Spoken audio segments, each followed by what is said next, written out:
আজকে আমরা গুরুত্বপূর্ণ একটি টপিক নিয়ে আলোচনা করব। বিশেষ করে পরীক্ষার্থী যারা 25 এবং 26 আছো তাদের জন্য আজকের ক্লাসটি খুবই ইম্পর্টেন্ট হতে যাচ্ছে।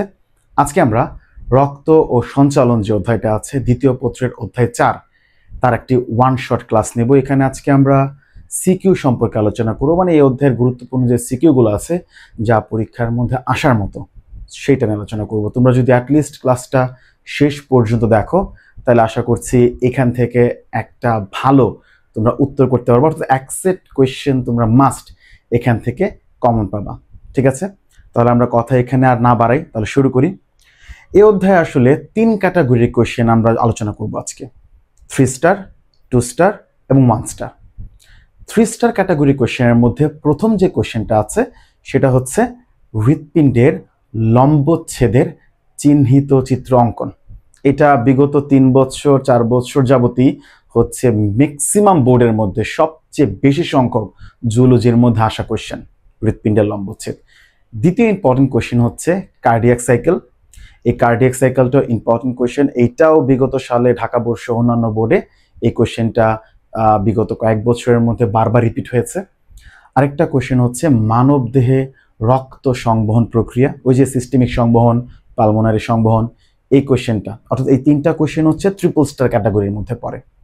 ডাবল স্টার ক্যাটাগরি কোয়েশ্চেন যেগুলো আছে তার মধ্যে হচ্ছে অন্যতম ইম্পর্টেন্ট একটা কোয়েশ্চেন হচ্ছে মানব দেহে রক্ত তঞ্চন প্রক্রিয়া, অর্থাৎ হাত কেটে গেলে, দুর্ঘটনাজনিত কারণে রক্তক্ষরণ হলে তখন সাধারণত এই কোয়েশ্চেনটা, মানে এইভাবে কিভাবে ঘটে রক্ততঞ্চনটা, সেটাই হচ্ছে আমাদের আলোচনা করবো আজকে। দ্বিতীয় একটা কোয়েশ্চেন আছে, এটা হচ্ছে হৃৎপিণ্ডে যে 6টা কপাটিকা আছে এদের অবস্থান কোথায়, এরা কাজ কি করে, এই টপিকটা নিয়ে আলোচনা করব। এগুলো হচ্ছে ডাবল স্টার ক্যাটাগরি কোয়েশ্চেন। আর সিঙ্গল স্টার, যেটা 1 স্টার বলতে পারি, এটা বায়োরিসেপ্টর একটা কোয়েশ্চেন আছে। এটা আসলে কলেজ ক্যাটাগরিতে অনেক বেশি আসে, পাবলিক এক্সামের মধ্যে এটা একটু কম আসে অন্যান্য বাকি যে কোয়েশ্চেনগুলো আছে ওদের তার তুলনায়। বায়োরিসেপ্টর রক্তচাপ নিয়ন্ত্রণ পদ্ধতি আমরা আলোচনা করব হচ্ছে আরেকটা ওই অ্যানজাইনা হার্ট অ্যাটাক যেটা আছে এর কারণ লক্ষণ প্রতিকার, এই সম্পর্কে আলোচনা করব। হৃৎপিণ্ডের রক্ত সংবহন পদ্ধতি, এটাও আমরা সামান্য একটু আলোচনা করব, এবং সর্বশেষ এনজিওপ্লাস্টি কি, ওই সম্পর্কে আমরা ডিটেলস একটু আলোচনা করব আর কি। তাহলে শুরু করা যাক। তাহলে প্রথমেই যে কোয়েশ্চেনটা আমাদের আসছে সেই কোয়েশ্চেনটা হচ্ছে মানব দেহে রক্ত তঞ্চন প্রক্রিয়া। এখন এই টপিকটা যদি আমরা আলোচনা করতে চাই তাহলে ঘটে কি, আমি একটু ওভারঅল একটা ধারণা দিয়ে দিই, তারপরে হচ্ছে ডিটেলস আমি একটু পরে আসছি। আমি একদম একটা স্টোরি বুঝো। স্টোরিটা কি, এখানে 2টা পার্ট আছে। পার্ট ফার্স্ট, ধরলাম আমার হাতের একটা অংশ কেটে গেল, বুঝো হাতের একটা অংশ কেটে গেল, রক্তক্ষরণ হচ্ছে, ফাইন। এই কাটা অংশ থেকে প্রথমে একটা এনজাইম রিলিজ হয়, নাম হচ্ছে সেরোটোনিন। এই এনজাইমটার কাজ কি, যেই স্থানটা কেটে গেছে সেই স্থানের আশেপাশের যে রক্তবাহিকাগুলো আছে সেইগুলো সংকোচন ঘটায়, ফলে রক্তক্ষরণ অনেকটাই কমে যায়। কারণ দেখবা হাত কাটার পর প্রথম 10-15 সেকেন্ডে যে পরিমাণ ব্লিডিং হয়, মানে মিনিট খানিকের মধ্যে আস্তে আস্তে কিন্তু ব্লিডিংটা কমতে শুরু করে, ব্লাডটা কম ক্ষরণ হয়, রক্ত জমাট বাঁধার আগেই কিন্তু এটা ঘটে। কারণ কি, ওই যে সেরোটোনিন এই কাজটা করে। তাহলে ফার্স্ট, সেরোটোনিন কি করবে, 2টা কাজ করবে। এক, ক্ষতস্থানের আশেপাশে রক্তবাহিকাগুলোকে সংকোচন ঘটিয়ে রক্ত প্রবাহ হ্রাস করবে, এবং আরেকটা যে আমাদের এনজাইম আছে হেপারিন, এই হেপারিনকে নিষ্ক্রিয় করে দিবে যাতে রক্ত জমাট বাঁধতে বাধা না পায়। কারণ হেপারিনের কাজ কি, রক্ত জমাট বাঁধতে বাধা দেওয়া। তাহলে এই যে হেপারিন যাতে বাধা দিতে না পারে রক্ত জমাট বাঁধতে, সেইটায় কাজ করে হচ্ছে সেরোটোনিন। ওকে, দ্বিতীয় যে পার্টটুকু হচ্ছে সেটা হচ্ছে ক্ষতস্থান থেকে যে অণুচক্রিকা নিঃসরণ হয়, সেই অণুচক্রিকা ভাঙনের মাধ্যমে বাতাসের সংস্পর্শে ভেঙে যায়, উৎপন্ন হয় থ্রম্বোপ্লাস্টিন নামে একটা কণিকা। এই থ্রম্বোপ্লাস্টিন যেটা আছে সেটা কি করে, একটা এনজাইম কি, এটা কি করে, রক্ত রসে ছড়িয়ে পড়ে, এবং রক্ত রসে যে আমাদের প্রথম বিন থাকে নিষ্ক্রিয়, এটাকে ক্যালসিয়াম আয়নের প্রভাবে ওটাকে সক্রিয় প্রথম বিনকে, নিষ্ক্রিয় প্রথম বিনকে সক্রিয় থ্রম্বিনে পরিণত করে। তাহলে অণুচক্রিকা ভেঙে উৎপন্ন হয় থ্রম্বোপ্লাস্টিন নিষ্ক্রিয় প্রথম বিনকে ভেঙে সক্রিয় থ্রম্বিনের পরিণত করে। ক্লিয়ার? সক্রিয় থ্রম্বিন এটা সক্রিয় হওয়ার পর নিষ্ক্রিয় ফাইব্রিনোজেনকে এটাকে সক্রিয় ফাইব্রিনে পরিণত করে, মানে জাস্ট নিষ্ক্রিয়গুলো সক্রিয় হয়। তো ফাইব্রিন হচ্ছে একটা সুতার মতো অংশ।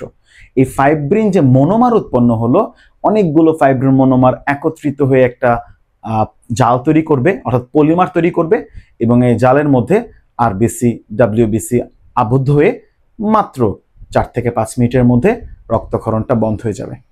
আশা করি বুঝতে পেরেছো। এখন একটু আমরা পরীক্ষায় কি করে আনসার করবা। যদি পরীক্ষা আসে সরাসরি তুমি চাইলে পয়েন্ট আকারে লিখতে পারো, প্যারাগ্রাফ আকারে লিখতে পারো, তোমার ইচ্ছা। তাহলে ফার্স্ট কি লিখবা, যে মানুষের ক্ষত বা আঘাতপ্রাপ্ত স্থান থেকে সেরোটোনিন নামক এনজাইম নিঃসরণ হয়। এনজাইমের নামটা কি? এনজাইমের নাম হচ্ছে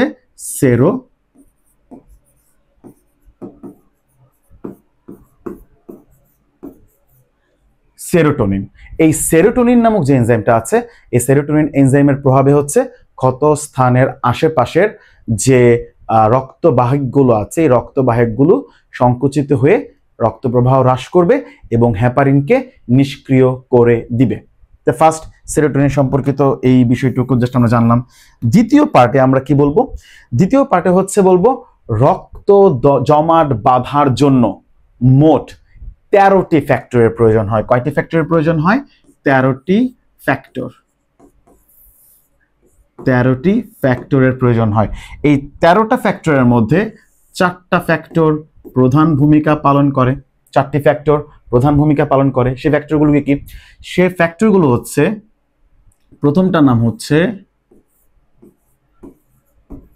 থ্রম্বোপ্লাস্টিন। তো যেটা হচ্ছে 4টা যে গুরুত্বপূর্ণ, তার মধ্যে এটা হচ্ছে থ্রম্বোপ্লাস্টিন। 2 নাম্বার যে ফ্যাক্টরটা আছে তার নাম হচ্ছে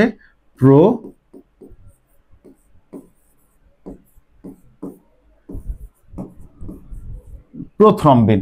এটা একটা গুরুত্বপূর্ণ ফ্যাক্টর। 3 নাম্বার হচ্ছে একটা আয়ন, অর্থাৎ ক্যালসিয়াম আয়ন। আর একটা হচ্ছে চতুর্থ নাম হচ্ছে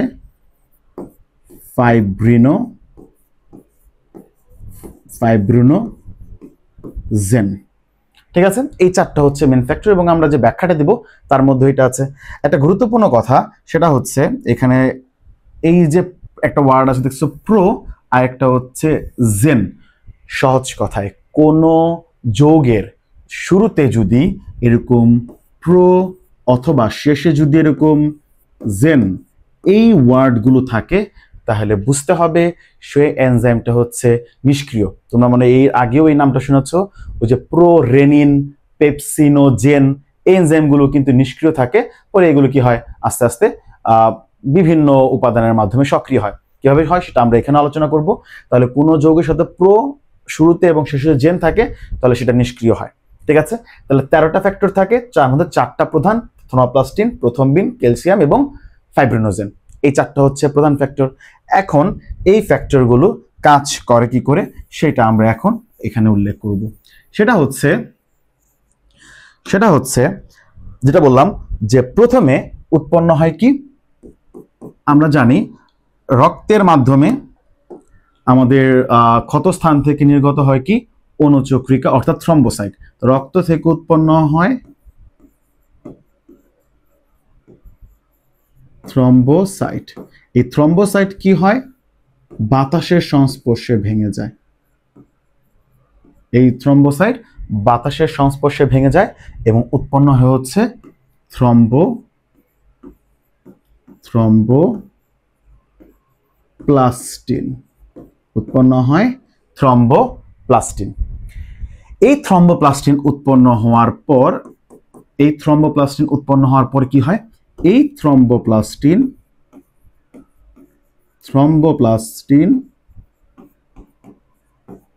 রক্তরসে যে আরেকটা এনজাইম আছে নিষ্ক্রিয়, যার নাম হচ্ছে প্রোথ্রম্বিন।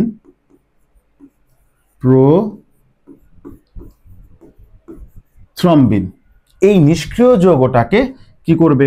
সে সক্রিয় করবে। অর্থাৎ এটা কার মাধ্যমে সক্রিয় করবে? ওই যে আমরা একটা আয়নের নাম বলছিলাম না, ক্যালসিয়াম আয়ন, ওই ক্যালসিয়াম আয়নের প্রভাবে এটাকে সক্রিয় করবে। এবং এখানে আরো কিছু ফ্যাক্টর কাজ করবে, যেমন ফ্যাক্টর 7, ফ্যাক্টর 8, ফ্যাক্টর 9, ফ্যাক্টর 10। এই 4টা ফ্যাক্টরও সহযোগী হিসাবে কাজ করবে। তাহলে থ্রম্বোপ্লাস্টিন প্রোথ্রম্বিনকে নিষ্ক্রিয় প্রথম বিনকে ক্যালসিয়াম আয়নের প্রভাবে সক্রিয় কি বানাবে? থ্রম্বিন, সক্রিয় থ্রম্বিনে পরিণত করবে, রাইট? এই যে সক্রিয় হলো থ্রম্বিনটা, থ্রম্বিন এটা কি করবে? সেম আরেকটা নিষ্ক্রিয় যে এনজাইম আছে ফাইব্রিনোজেন, ওটাকেও সক্রিয় করবে। নিষ্ক্রিয় ফাইব্রিনোজেন, এই নিষ্ক্রিয় ফাইব্রিনোজেন কি করবে? সক্রিয় ফাইব্রিনে পরিণত করবে। এটাকে কি করবে? সক্রিয় ফাইব্রিনে পরিণত করবে। ফাইব্রিন মানে ফাইব্রিন মনোমার, ফাইব্রিন মনোমারে পরিণত করবে। এই ফাইব্রিন মনোমারগুলো ফাইব্রিন মনোমার, অসংখ্য মনোমারগুলো একত্রিত হয়ে তৈরি করবে ফাইব্রিন জাল, ফাইব্রিন জালক তথা পলিমার, ফাইব্রিন জালক তথা পরিমাণ। ঠিক আছে, এই জালের মধ্যে কি হবে? এই যে ফাইব্রিন জালকটা আছে, এই ফাইব্রিন জালকের মধ্যে এখানে কি হবে? এক আরবিসি, এটা হচ্ছে এটা, এখানে কি হবে? আরবিসি ডাব্লিউবিসি, এটা কি হবে? আবদ্ধ হবে এবং লাস্টে কি হবে? এই আরবিসি ডাব্লিউবিসি আবদ্ধ হয়ে গেলে রক্ত রক্ত রক্ত তঞ্চন ঘটবে। এই তো, এবং এটা ঘটে শুধুমাত্র 4 থেকে 5 মিনিটের মধ্যে পুরো প্রক্রিয়া সম্পন্ন হয়। তাহলে ফার্স্ট কি বললাম? কাটা স্থান থেকে সেরোটোনিন রিলিজ হয়, যার কাজ ক্ষতস্থানের আশেপাশে রক্তবাহিকাগুলো সংকোচন ঘটিয়ে রক্তপাত কমিয়ে দেওয়া এবং হেপারিনকে নিষ্ক্রিয় করে দেওয়া। দ্বিতীয় পার্টে কি লিখবা? যে রক্ততঞ্চনের জন্য 13টি ফ্যাক্টর আছে, যার মধ্যে 4টি প্রধান। এই 4টার নাম লিখবা: থ্রোমোপ্লাস্টিন, প্রথ্রম্বিন, ক্যালসিয়াম, ফাইব্রিনোজেন।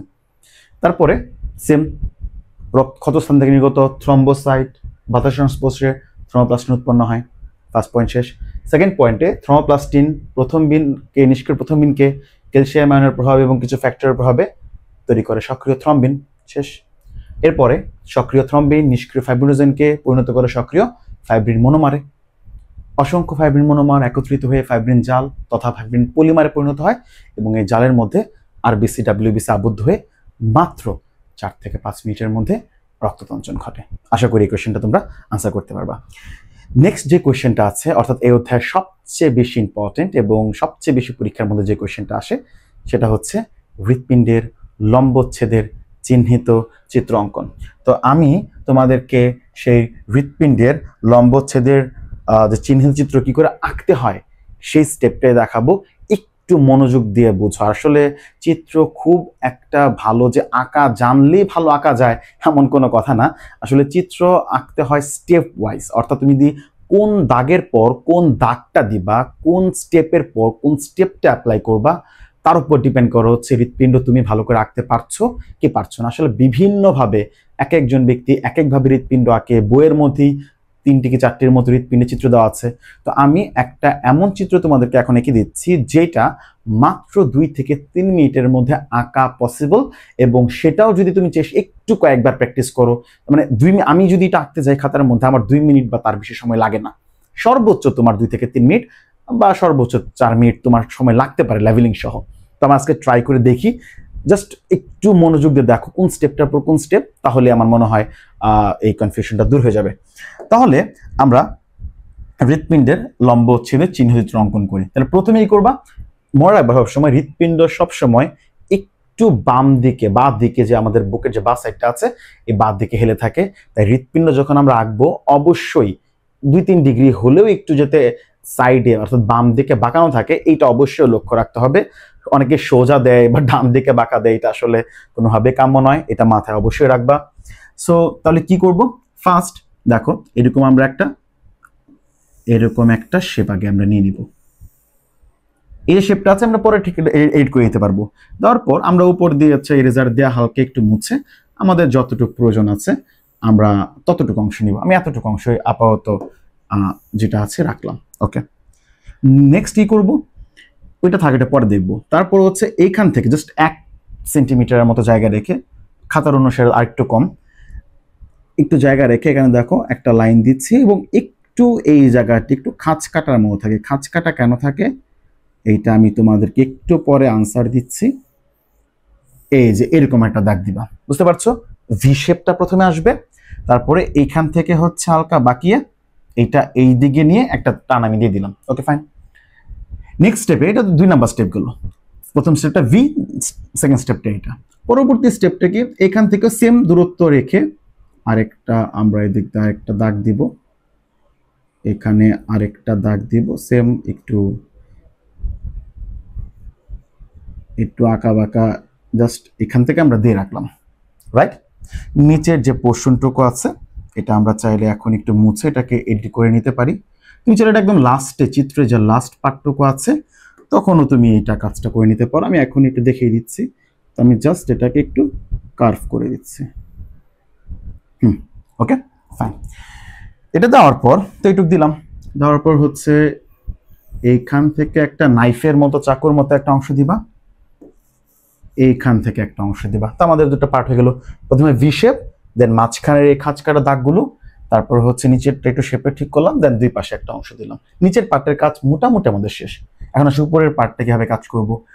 দেন হচ্ছে এইখানে ঠিক এই মাঝখান থেকে, এখান থেকে এরকম দুটা লাইন দিবা। এই একটা লাইন নিলাম, একটা নিলাম। মনে রাখবা চিত্র কখনোই পারফেক্টলি স্কেল দেওয়া আবার কিছু নাই, চোখের আন্দাজের উপর ডিপেন্ড করে। তুমি যদি চোখের আন্দাজে একটু আঁকা বাঁকা হয় সমস্যা নেই, এটা মানা যাবে আর কি। তো এরকম একটা দিয়ে নিলাম, আমি এখান থেকে একটু জাস্ট মুছে নিচ্ছি।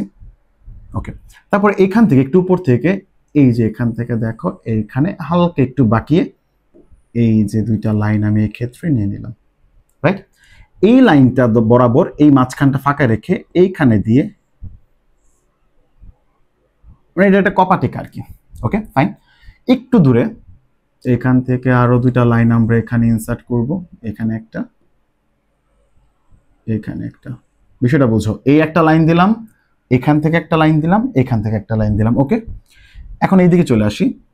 এখান থেকে আমি জাস্ট এই একটা লাইন নিলাম সোজা, এটা বাঁকা করার দরকার নেই খুব একটা বেশি, হালকা থাকলে সমস্যা নেই বাঁকা। তো এই একটা দাগ দিলাম, একটা দিলাম, সবগুলো ডাবল ডাবল লাইন আর কি। দেওয়ার পর এই মাঝখান থেকে আমি আরো দুইটা লাইন নামাবো। এই একটা লাইন আমি এই ক্ষেত্রে এখানে নামালাম, সেম এই আর একটা লাইন এই ক্ষেত্রে আমি এখানে নিচে, উপর থেকে নিচের দিকে নামিয়ে নিলাম। ওকে, দেন আমি কি করব, এই যে এখানে আমি একটু মুছে নিয়েছিলাম না, এই পাশটা একটু মুছে নিব।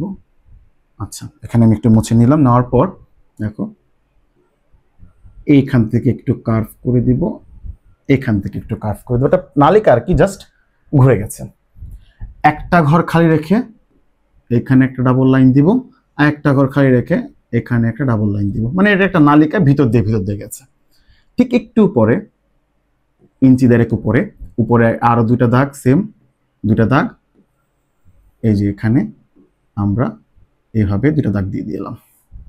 ওকে, মোটামুটি আমাদের চিত্র কিন্তু প্রায় 80-90% শেষ হয়ে গেছে। এখন কি করব, যে উপরের যে পার্টটুকু আছে এক্সেসিভ দরকার নেই আমাদের এটুকু রাখার, আমরা এটুকু হচ্ছে এরেজার দিয়ে আমাদের যতটুকু রাখার প্রয়োজন আছে অতটুকু রাখার পর অবশিষ্ট মুছে দিব। একটু কাজ বাকি আছে, কি এই যে এই পার্টটা আছে, এই পার্টটা আছে, এই পার্টটা হচ্ছে এই তো আমরা একটা কপাটিকে এখানে অ্যাড করে দিলাম। তারপরে কি করব, এই যে উন্মুক্ত জায়গাগুলো আছে এই উন্মুক্ত জায়গাগুলো জাস্ট হচ্ছে এরকম ক্রস দিয়ে একটু বন্ধ করে দিব। একটু বন্ধ করে দিলেই দেখো একটা পারফেক্টলি হৃৎপিণ্ডের যে চিত্র আছে সেটা হয়ে গেছে। এখন এই হৃৎপিণ্ডের চিত্র যেটা আছে এখানে আরো কিছু অংশ আছে, যেমন এইখানে ছোট ছোট কিছু দাগ আছে, ছোট ছোট কিছু দাগ আছে, এই যে একটা দাগ দিয়ে দিলাম। এগুলোকে কর্ডি টেন্ডিনি বলে, এইগুলো আছে কপাটিকে খুলতে বা বন্ধ করতে সাহায্য করে। তো আমরা হচ্ছে কর্ডি টেন্ডনগুলো দিয়ে দিলাম। ওকে, তাহলে আমাদের পরিপূর্ণ একটা হৃৎপিণ্ড মোটামুটি আঁকা আমাদের হয়ে গেছে। ঠিক আছে, খুবই সহজ বিষয়। ফার্স্টে কার্ভটা দিব, এটা কিন্তু পরীক্ষা আসার পসিবিলিটি প্রায় 80 to 90%।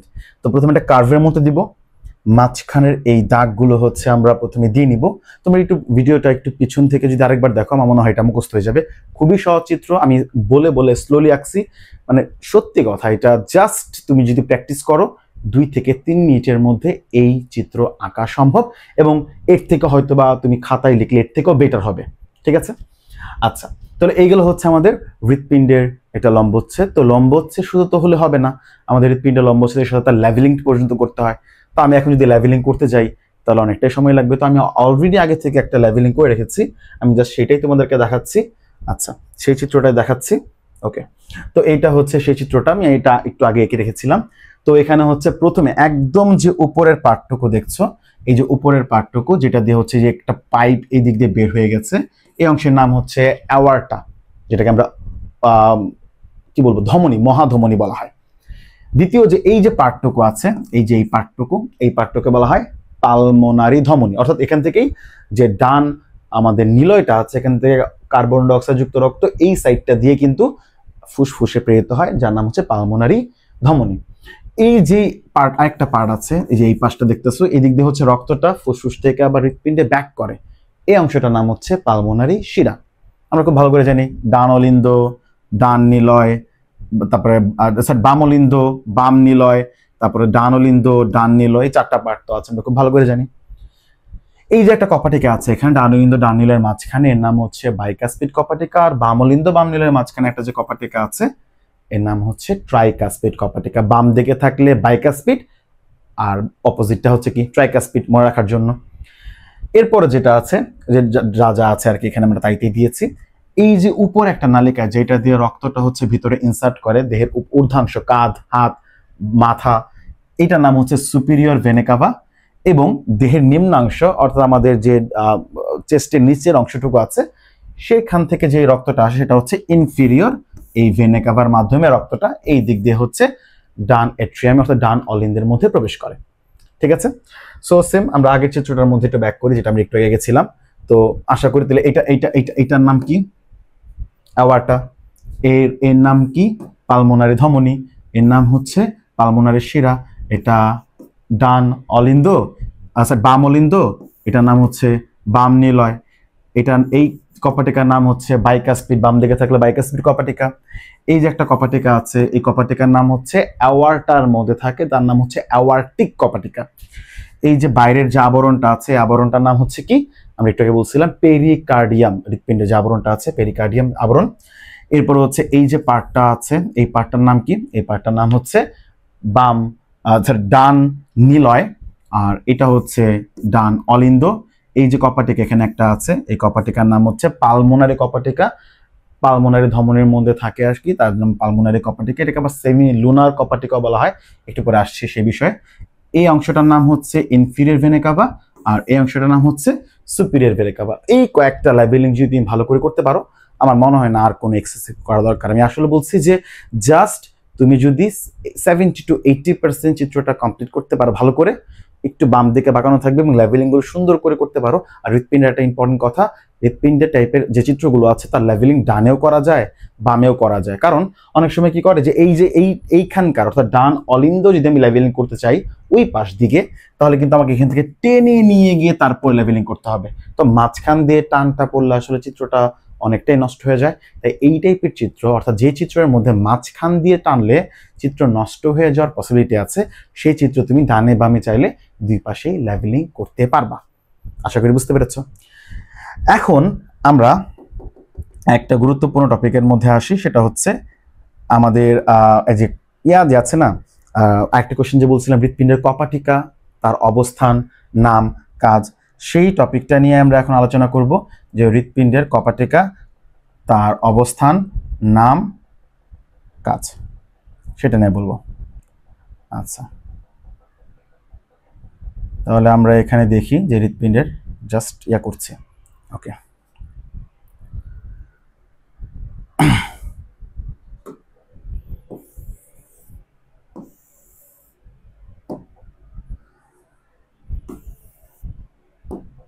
ওকে, তো আমরা এখন হৃৎপিণ্ডের যে কপাটিকা আছে তার নাম, অবস্থান, কাজ সেটা দেখব। হৃৎপিণ্ডে মোট 6টা কপাটিকা আছে। তুমি চাইলে এটা দুইভাবে কোশ্চেন করতে পারো। প্রথম, তুমি চাইলে টেবিল লিখতে পারো, 3টা বা 4টা ঘর বানাতে পারো, কলাম করতে পারো, অর্থাৎ এক পাশে কপাটিকার নাম, এক পাশে হচ্ছে অবস্থান, ডান পাশে, তারপরে হচ্ছে এর কাজটা কি। আরেকবার চাইলে তুমি সরাসরি 1 নাম্বার দিয়ে কপাটিকার নাম লিখে এরকম 6টা কপাটিকা, 6টা পয়েন্ট দিয়ে তুমি ডিটেলস বিস্তারিত লিখতে পারো, তো তোমার যেটা ইচ্ছা হয়। তো আমি কপাটিকাগুলো তোমাদেরকে দেখাচ্ছি, অ্যাকচুয়ালি কপাটিকাগুলো থাকে কোথায় সেই জিনিসটাকেই আমি এখানে ইনসার্ট করে দেখাচ্ছি। আচ্ছা, ওকে, তো কপাটিকা আছে 6টা। কোথায় কোথায় আছে? একটা কপাটিকা আছে হচ্ছে এখানে, সাদা দাগগুলো দিচ্ছি। একটা কপাটিকা আছে এখানে, আমি একটু পরে বলছি কপাটিকা কি। একটা কপাটিকা এখানে অবস্থান করে, একটা কপাটিকা হচ্ছে এখানে অবস্থান করে ডান এট্রিয়াম ডান ভেন্ট্রিকলের মাঝখানে, একটা কপাটিকা এখানে অবস্থান করে অর্থাৎ ডান যে ভেন্ট্রিকল অর্থাৎ ডান নিলয় আছে এবং পালমোনারি ধমনী আছে তার সংযোগস্থলে। এই 4টা কপাটিকা এখানে অবস্থান করছে।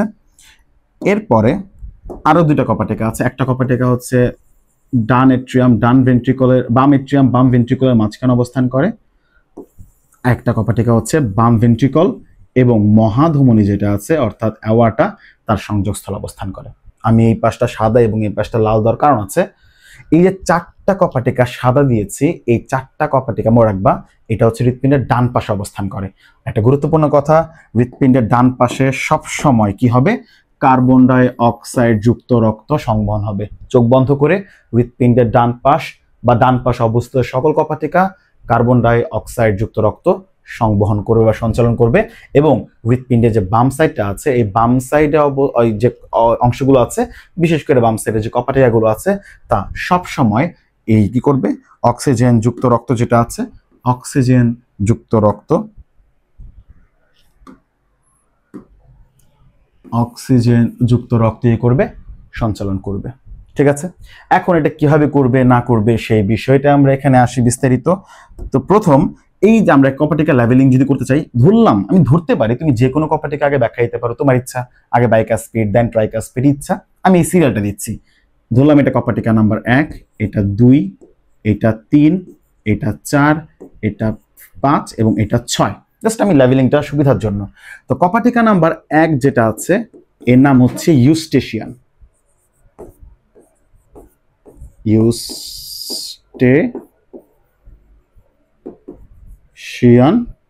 কপাটিকা।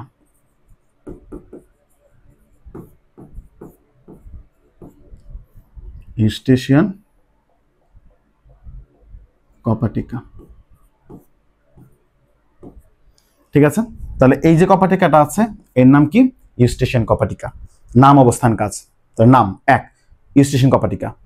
এই কপাটিকা নিম্ন মহাশিরা অর্থাৎ ইনফিরিয়র ভেনা কাভা এবং ডান অলিন্দের সংযোগ স্থলে অবস্থান করে, এবং এর কাজ যেটা আমি বলছিলাম, কার্বন ডাইঅক্সাইডযুক্ত রক্ত দেহের নিম্নাংশ থেকে ইনফিরিয়র ভেনা কাভার মাধ্যমে ডান এট্রিয়ামে অর্থাৎ ডান অলিন্দে প্রবেশ করে।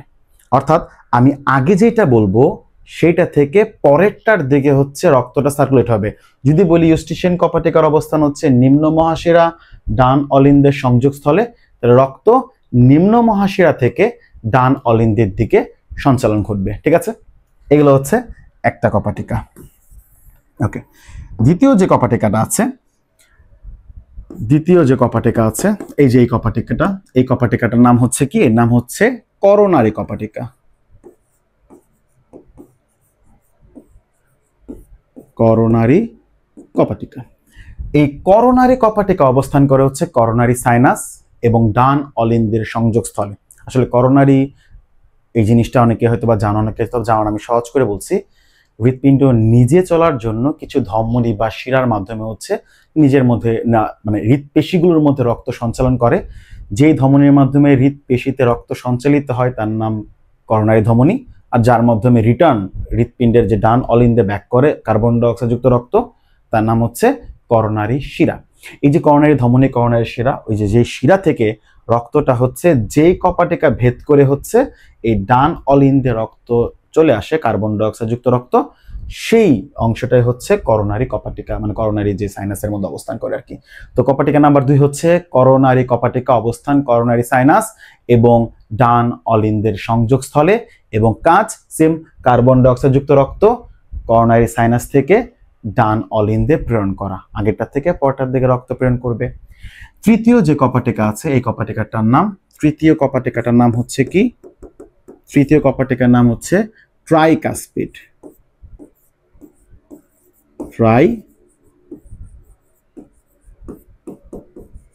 Tricuspid কপাটিকা, tricuspid কপাটিকা।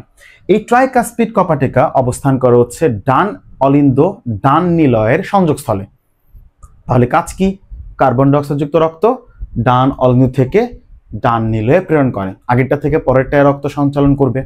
তাহলে আবারও, তাহলে ইউস্টেশন কপাটিকার অবস্থান কোথায়, নিম্ন মহাশিরা ডান অলিন্দের সংযোগস্থলে, কাজ কার্বন ডাইঅক্সাইড যুক্ত রক্ত দেহের নিম্নাংশ থেকে নিম্ন মহাশিরার মাধ্যমে ডান অলিন্দে সঞ্চালন ঘটে বা পরিবহন হয়। 2 নম্বর কপাটিকার নাম হচ্ছে করোনারি কপাটিকা, অবস্থান করোনারি সাইনাস ডান অলিন্দের সংযোগস্থলে এবং কাজ কার্বন ডাইঅক্সাইড যুক্ত রক্ত করোনারি সাইনাস থেকে ডান অলিন্দে প্রেরণ করা। কপাটিকা নাম্বার 3 হচ্ছে ট্রাইকাসপিড কপাটিকা, অবস্থান হচ্ছে ডান অলিন্দ ডান নিলয় এর সংযোগস্থলে, কাজ কার্বন ডাইঅক্সাইড যুক্ত রক্ত ডান অলিন্দ থেকে ডান নিলয়ে প্রেরণ করা। এখন 4 নম্বর যে কপাটিকাটা আছে, এই 4th কপাটিকাটার নাম হচ্ছে পালমোনারি কপাটিকা, পালমোনারি কপাটিকা। এটাকে আবার সেমি লুনার কপাটিকা অর্থাৎ অর্ধচন্দ্রাকৃতির কপাটিকাও বলা যায়। এটাকে অ্যাওয়ার্টিক কপাটিকা তাকেও এই পালমোনারি সেমি লুনার কপাটিকা বলা যায় আর কি। তাহলে পালমোনারি কপাটিকার অবস্থানটা কোথায়, এই যে ডান নিলয় আছে এই ডান নিলয় এবং পালমোনারি ধমনীর সংযোগস্থলে। তাহলে পালমোনারি কপাটিকার অবস্থান ডান নিলয় পালমোনারি ধমনীর সংযোগস্থলে, আর কাজ সেম, কার্বন ডাইঅক্সাইড যুক্ত রক্ত ডান নিলয় থেকে পালমোনারি ধমনীর মাধ্যমে কোথায় পাঠাবে, ফুসফুসে প্রেরণ করবে। ঠিক আছে, গেল। এরপর হচ্ছে আসি, এইগুলো আমাদের যে ডান পাশ অর্থাৎ ডান পাশে 4টা কপাটিকার কাজ শেষ। এখন আসবো আমরা বাম পাশে, এবং বাম পাশে যে কপাটিকাগুলো আছে, যে 2টা কপাটিকা আছে সেটা নিয়ে বলবো। এই যে 5ম যে কপাটিকাটা আছে অর্থাৎ 5 নং কপাটিকার নাম হচ্ছে কি বাইকাসপিড,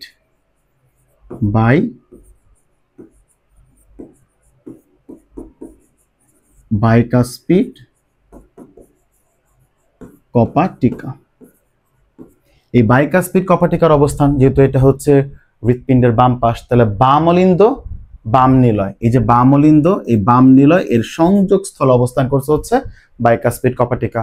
আর বাম পাশ সবসময় কি করবে, অক্সিজেনযুক্ত রক্ত ক্যারি করে, অর্থাৎ বাম অলিন্দ থেকে অক্সিজেনযুক্ত রক্ত বাম নিলয়ে সঞ্চালন বা পরিবহন করে কার কাজ, এই বাইকাসপিড কপাটিকার কাজ। ক্লিয়ার। 6ষ্ঠ যে কপাটিকা আছে আমাদের, লাস্ট যে কপাটিকা এখানে আমরা বলছি 6 নাম্বার হচ্ছে, এর নাম হচ্ছে অ্যাওয়ার্টিক কপাটিকা, অ্যাওয়ার্টিক কপাটিকা। অবস্থান কোথায়, বাম যে নিলয় আছে বাম নিলয় এবং অ্যাওয়ার্টা অর্থাৎ মহাধমনী এর সংযোগস্থল অবস্থিত, কাজ সেম, অক্সিজেনযুক্ত রক্ত বাম নিলয় থেকে অ্যাওয়ার্টার মাধ্যমে সমগ্র দেহে সঞ্চালন করা। তাহলে 6টা কপাটিকার নাম, অবস্থান, কাজ আমি সংক্ষিপ্ত বলে দিচ্ছি, পরীক্ষা হিসেবে লিখবা। 1 নাম্বার কপাটিকা নাম্বার 1 ইউস্টেশিয়ান কপাটিকা, অবস্থান নিম্ন মহাশিরা ডান অলিন্দের সংযোগস্থলে, কাজ কার্বন ডাইঅক্সাইড যুক্ত রক্ত দেহের নিম্ন অংশ থেকে নিম্ন মহাশিরার মাধ্যমে ডান অলিন্দে সঞ্চালন বা পরিবহন করা। কপাটিকা নাম্বার 2 এর নাম হচ্ছে কি করোনারি কপাটিকা, অবস্থান করোনারি সাইনাস ডান অলিন্দের সংযোগস্থলে, কাজ কার্বন ডাইঅক্সাইড যুক্ত রক্ত করোনারি সাইনাস থেকে ডান অলিন্দে প্রেরণ করে। কপাটিকা নাম্বার 3 এর নাম হচ্ছে কি ট্রাইকাসপিড কপাটিকা, অবস্থান ডান অলিন্দ ডান নিলয় এর সংযোগস্থলে, এর কাজ কার্বন ডাইঅক্সাইড যুক্ত রক্ত ডান অলিন্দ থেকে ডান নিলয়ে প্রেরণ করা। কপাটিকা নাম্বার 4 হচ্ছে পালমোনারি কপাটিকা, ঠিক আছে, এবং এই পালমোনারি কপাটিকার অবস্থান হচ্ছে ডান নিলয় এবং পালমোনারি ধমনী সংযোগস্থলে, এবং এর কাজ কার্বন ডাইঅক্সাইড যুক্ত রক্ত হচ্ছে ডান নিলয় থেকে পালমোনারি ধমনীর মাধ্যমে ফুসফুসে প্রেরণ করা।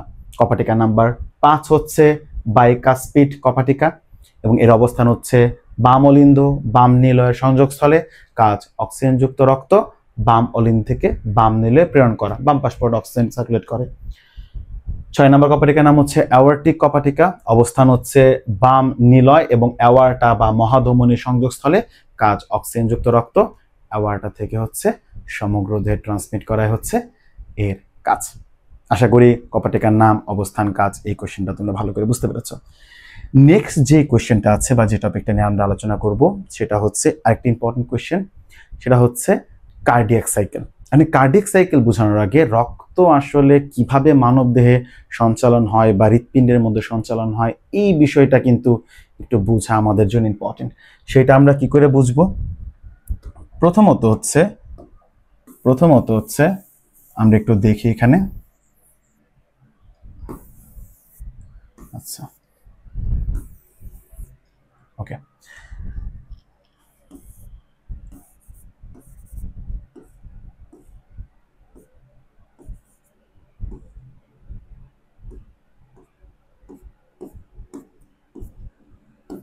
ঠিক আছে, ওকে। তাহলে আমরা এখন দেখব হচ্ছে কিভাবে হৃৎপিণ্ড রক্ত সঞ্চালন করে এই বিষয়টা। প্রথমত হচ্ছে যে বিষয়টা আছে ইম্পর্টেন্ট, এটা একটা কথা, সেটা হচ্ছে যে হৃৎপিণ্ড রক্ত সংবহন করে 3টা ধাপে। হৃৎপিণ্ড রক্ত সংবহন পদ্ধতি বুঝো তাহলে কার্ডিয়াক সাইকেলটাও বুঝবা, এবং এর সাথে সাথে মানব দেহে রক্ত সংবহন প্রক্রিয়া, এই 3টা কোশ্চেন কিন্তু একই প্যাটার্নের। অনেকেই তোমরা হয়তো বা আলাদা আলাদা পড়ছো, অনেকে হয়তো বা জানো না এই 3টা কোশ্চেনের প্যাটার্ন আসলে প্রায় সেম। একটা ভালো করে বুঝো, বাকি 2টা অর্থাৎ হৃৎপিণ্ডের রক্ত সংবহন বুঝলে কার্ডিয়াক সাইকেলটাও বুঝবা, কার্ডিয়াক সাইকেলটা বুঝলে মানব দেহে রক্ত সংবহন পদ্ধতি, এই কোশ্চেনটা বুঝতে পারবে। এটা সহজ করে বুঝো। 3টা পার্টে বলবো, 3টা কলামের মাধ্যমে এই কোশ্চেনটা আমি আলোচনা করবো আজকে, 3টা প্যারার মাধ্যমে আলোচনা করবো আর কি। তাহলে কিভাবে আলোচনা করবো? প্রথম হচ্ছে বুঝো আমাদের যে উপরের পার্টটুকু এটা হচ্ছে অলিন্দ, আর হৃৎপিণ্ডের নিচের পার্টটুকু, যে উপরের যে পার্টটুকু আছে এই উপরের পার্টটুকু হচ্ছে অলিন্দ এবং নিচের পার্টটুকু হচ্ছে নিলয় অর্থাৎ এট্রিয়াম ভেন্ট্রিকল। এখন যখন এট্রিয়াম অর্থাৎ অলিন্দ প্রসারিত হয়, কথাটা বুঝছো, অলিন্দ যখন প্রসারিত হয় তখন অলিন্দের ভিতরকার বায়ুচাপ কমে যায়। অলিন্দ প্রসারিত হলে অলিন্দের অভ্যন্তরে বায়ুচাপ হ্রাস পায়, ফলে দেহের ঊর্ধ্বাংশ থেকে সুপিরিয়র ভেনা কাভা অর্থাৎ ঊর্ধ্বমহাশিরা, দেহের নিম্নাংশ থেকে ইনফিরিয়র ভেনা কাভা এবং করোনারি সাইনাস থেকে উপর থেকে সুপিরিয়র ভেনা কাভা, নিচে থেকে ইনফিরিয়র ভেনা কাভা এবং ভিতর থেকে করোনারি সাইনাসের মাধ্যমে কার্বন ডাইঅক্সাইড যুক্ত কোথায় আসবে? ডান অলিন্দে আসবে। যেহেতু ডান অলিন্দ বাম অলিন্দ দুইটাই প্রসারিত হয়, ফলে কি হবে? ধরলাম এটা ফুসফুস, ফুসফুস থেকে অক্সিজেন যুক্ত রক্ত কোথায় আসবে? বাম অলিন্দে আসবে। ফার্স্ট প্যারা শেষ, কথা বোঝাবার। অলিন্দ প্রসারিত হলে এর অভ্যন্তরীণ বায়ুচাপ হ্রাস পায়, ফলে দেহের ঊর্ধ্বাংশ থেকে ঊর্ধ্বমহাশিরা, নিম্নাংশ থেকে নিম্ন মহাশিরা এবং করোনারি সাইনাস থেকে কার্বন ডাইঅক্সাইড যুক্ত রক্ত ডান অলিন্দে আসে এবং ফুসফুস থেকে অক্সিজেন যুক্ত রক্ত পালমোনারি শিরার মাধ্যমে বাম অলিন্দে প্রবেশ করে। ফার্স্ট পার্ট শেষ। পার্ট 2 নম্বর প্যারা, রক্ত যে অলিন্দে থাকবে, অলিন্দে রক্ত অবস্থানকালে অলিন্দ সংকুচিত এবং নিলয় কি হয়? প্রসারিত হয়, ফলে ডান অলিন্দ ডান নিলয়ের মাঝখানে যে কপাটিকা আছে অর্থাৎ ট্রাইকাসপিড কপাটিকা খুলে যায় এবং কার্বন ডাইঅক্সাইড যুক্ত রক্ত ডান অলিন্দ থেকে ডান নিলয়ে প্রবেশ করে। অপরদিকে বাম অলিন্দ বাম নিলয়ের মাঝে যে বাইকাসপিড কপাটিকা সেটাও খুলে যায়, ফলে অক্সিজেন যুক্ত রক্ত বাম অলিন্দ থেকে বাম নিলয়ে প্রবেশ করে। পার্ট 2 শেষ। 2 নাম্বারটা আগে বলছি। অলিন্দে রক্ত অবস্থানকালে অলিন্দ সংকোচন আর নিলয় কি হবে?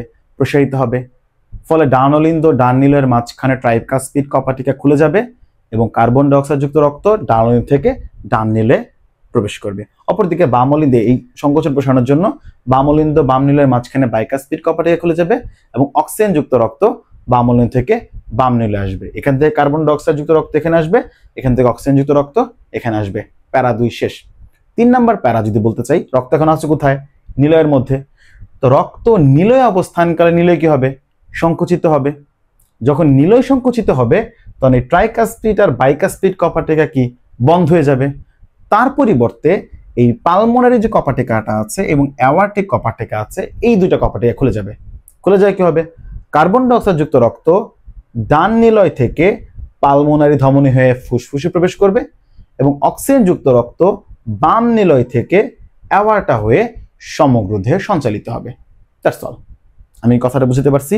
তাহলে আমি 3টা প্যারা যদি একসাথে বলতে যাই, একটু মনোযোগ দিয়ে শোনো, আমার এই টপিকটা ক্লিয়ার হয়ে যাবে, এবং এইটা ক্লিয়ার হলে পরবর্তী 2টা মেজর কোয়েশ্চেন মাস্ট ক্লিয়ার হবে।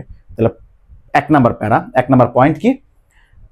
অলিন্দ প্রসারিত হলে এর অভ্যন্তরীণ বায়ুচাপ হ্রাস পায়, ফলে দেহের ঊর্ধ্বাংশ থেকে সুপিরিয়র ভেনা কাভা, দেহের নিম্নাংশ থেকে ইনফিরিয়র ভেনা কাভা এবং করোনারি সাইনাস থেকে কার্বন ডাইঅক্সাইড যুক্ত রক্ত ডান অলিন্দে প্রবেশ করে। অপরদিকে ফুসফুস থেকে অক্সিজেনযুক্ত রক্ত পালমোনারি শিরার মাধ্যমে বাম অলিন্দে প্রবেশ করে। শেষ। 2 নম্বর পয়েন্ট, রক্ত অলিন্দে অবস্থানকালে অলিন্দের সংকোচন ঘটে, ফলে ডান অলিন্দ ডান নিলয়ের মাঝখানে ট্রাইকাসপিড কপাটিকা খুলে যায় এবং কার্বন ডাইঅক্সাইড যুক্ত রক্ত ডান অলিন্দ থেকে ডান নিলয়ে প্রবেশ করে। অপরদিকে বাম অলিন্দ বাম নিলয়ের মাঝখানে বাইকাসপিড কপাটিকা খুলে যায় এবং অক্সিজেন যুক্ত রক্ত বাম অলিন্দ থেকে বাম নিলয়ে প্রবেশ করে। 3 নম্বর পয়েন্ট, রক্ত নিলয়ে অবস্থানকালে মানে ভেন্ট্রিকল অবস্থানকালে ভেন্ট্রিকল বা নিলয়ের সংকোচন ঘটে, ফলে ট্রাইকাসপিড বাইকাসপিড কপাটিকা বন্ধ হয়ে যায়, তার পরিবর্তে পালমোনারি এবং অ্যাওয়ার্টিক কপাটিকা খুলে যায়।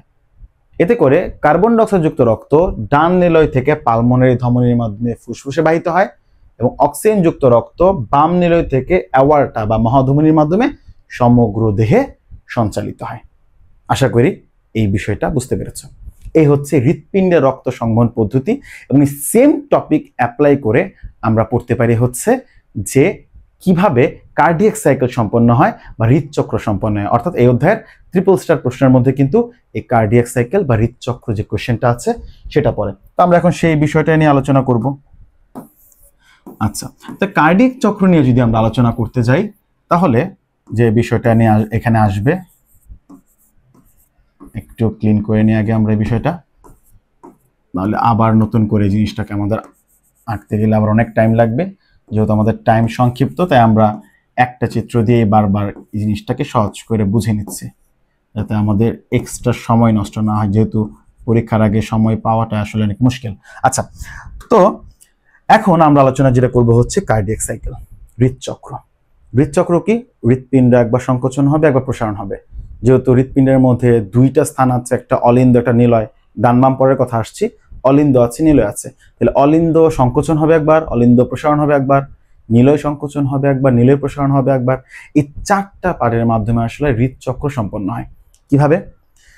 হৃৎপিণ্ডের প্রথমে কি হবে, রক্ত সমগ্র দেহ থেকে ডান অলিন্দে আসবে, কথা বলছো, অলিন্দে আসবে, ডান অলিন্দে আসবে, ফুসফুস থেকে বাম অলিন্দে আসবে, অলিন্দ থেকে রক্ত, অলিন্দ যখন সংকোচন হবে অলিন্দ থেকে রক্ত নিলয়ে চলে যাবে। তাহলে এট্রিয়াম প্রথমে ডায়াস্টল ঘটবে, এট্রিয়াম প্রসারণ হলে রক্ত আসবে এট্রিয়ামে, এট্রিয়ামের সংকোচনের রক্তটা এট্রিয়াম থেকে চলে যাবে কোথায়, ভেন্ট্রিকলের মাঝে, নিলয়ে চলে আসবে।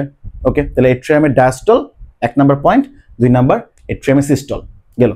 তৃতীয় পয়েন্ট, এখন রক্ত কোথায় আছে, ভেন্ট্রিকলে বা নিলয়ে। নিলয় কি করবে, সংকোচন হবে রক্ত থাকা অবস্থায়, নিলয় সংকোচন হলে নিলয় থেকে রক্ত হচ্ছে পালমোনারি ধমনী অ্যাওর্টার মাধ্যমে বের হয়ে চলে যাবে। এগুলো নিলয়ের সংকোচন অর্থাৎ ভেন্ট্রিকুলার সিস্টল। এরপরে কি হবে, আবার ভেন্ট্রিকুলার কি হবে, ডায়াস্টল হবে, অর্থাৎ ভেন্ট্রিকল আবার প্রসারিত হবে, নিলয় প্রসারিত হবে, পরে রক্ত আবার এট্রিয়াম থেকে ভেন্ট্রিকলে বা নিলয়ে প্রবেশ করবে। 4টা পার্ট আছে। তো সেই পার্টগুলি আমরা হচ্ছে এখন আলোচনা করব যে কিভাবে আর কি আমরা ইয়ে করব। তো প্রথম যেটা আছে, 1 নাম্বার যে পয়েন্টটা আছে, আমি এই পাশে লিখি, 1 নাম্বার যে পয়েন্টটা আছে এর নাম হচ্ছে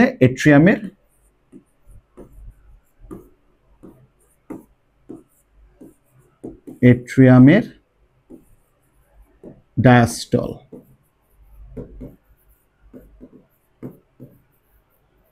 এট্রিয়ামের ডায়াস্টল। একটু আগে হৃৎপিণ্ডে রক্ত সংবহন প্রক্রিয়ার মধ্যে আমরা ফার্স্ট পয়েন্ট বলছিলাম না, ওইটাই এট্রিয়ামের ডায়াস্টল, জাস্ট একটা লাইন অ্যাড হবে, সেম কথা।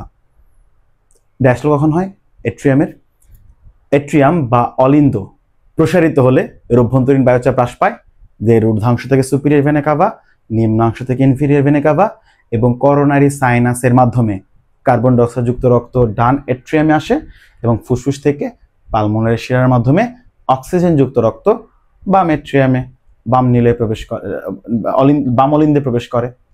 ঠিক আছে, এই এট্রিয়ামের ডায়াস্টলের সময়কাল হচ্ছে 0.0 সেকেন্ড, 0.7 সেকেন্ড সময় ব্যয় করে। ঠিক আছে, অর্থাৎ একবার সম্পূর্ণ জলিন্দ, ডানলিন্দ, বামলিন্দ যেটা মিলিয়ে প্রসারণ হতে সময় লাগে হচ্ছে 0.7 সেকেন্ড।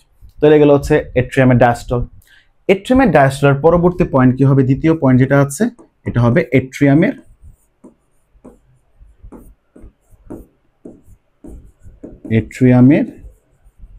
সিস্টল।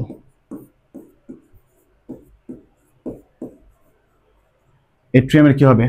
সিস্টল হবে। ডায়াস্টল হলো, রক্ত আসলো, এখন কি হবে? সিস্টল। রক্ত আছে কোথায়? এই উপর থেকে, এই পাশ থেকে রক্ত এখানে আসছে, তো রক্ত এখন এখানে আসছে, আমি ধরলাম এটা হচ্ছে রক্ত। তো এখন কি করবে? অলিন্দটা সংকুচিত হবে, ফলে রক্তটা নিলয়ের দিকে চলে যাবে। নেক্সট পার্ট হচ্ছে এট্রিয়ামের সিস্টল। তাহলে এট্রিয়ামের ডায়াস্টল যেটা ভাবে লিখবা, এট্রিয়ামের ডায়াস্টলের ঠিক পর মুহূর্তে এট্রিয়ামের সিস্টল ঘটে। এট্রিয়ামের ডায়াস্টলের ঠিক পর মুহূর্তে এট্রিয়ামের সিস্টল ঘটে। ক্লিয়ার? এই সংকোচন অর্থাৎ এই সিস্টল যেটা আছে, এই সংকোচনটা ঘটা হচ্ছে এইখানে, এই যে এই জায়গাটা যে এখানে আছে, ধরলাম এইখানে একটা জায়গা আছে, এইখানে একটা জায়গা আছে, এই জায়গার একটা অংশ আছে যার নাম হচ্ছে SAN, সাইনো অ্যাট্রিয়াল নোড। এটা হচ্ছে আমাদের হৃদস্পন্দন তৈরি করে, হার্টবিটটা তৈরি করে। এই এট্রিয়ামের সংকোচন ঘটায় হচ্ছে এই SAN। SAN প্রথমে ডান এট্রিয়ামের সংকোচন ঘটায়, পর হচ্ছে কি করে? বাম এট্রিয়ামের সংকোচন ঘটায়। মানে যখন তরঙ্গটা এই দিক দিয়ে যায়, এটা একটা তরঙ্গ তৈরি করে। কিভাবে তৈরি করে সেটা হচ্ছে আমরা মায়োজেনিক নিয়ন্ত্রণ যে টপিকটা আছে সেখানে আলোচনা করব। তো SAN বা সাইনো অ্যাট্রিয়াল নোড, এটা হচ্ছে ডান অলিন্দকে পরে বাম অলিন্দকে সংকোচন ঘটায়, এবং এই সংকোচনের সময়কাল হচ্ছে 0.1 সেকেন্ড। 0.1 সেকেন্ড। ঠিক আছে, আবার বলছি, এট্রিয়ামের ডায়াস্টলের ঠিক পর মুহূর্তে এট্রিয়ামের সিস্টল ঘটে। এই সংকোচন বা সিস্টল ঘটায় SAN, যা প্রথমে ডান অলিন্দের পরে বাম অলিন্দের সংকোচন ঘটায়, যার সময়কাল হচ্ছে 0.1 সেকেন্ড। এই 0.1 সেকেন্ডের মধ্যে প্রথম 0.05 সেকেন্ডের প্রথম 0.05 যে সেকেন্ড আছে, এই সময় যে এট্রিয়াম বা অলিন্দ এটা খুব সজোরে সংকুচিত হয়, এই সজোরে খুব স্পিডে সংকুচিত হয়, যাকে ডাইনামিক পর্যায় বলে।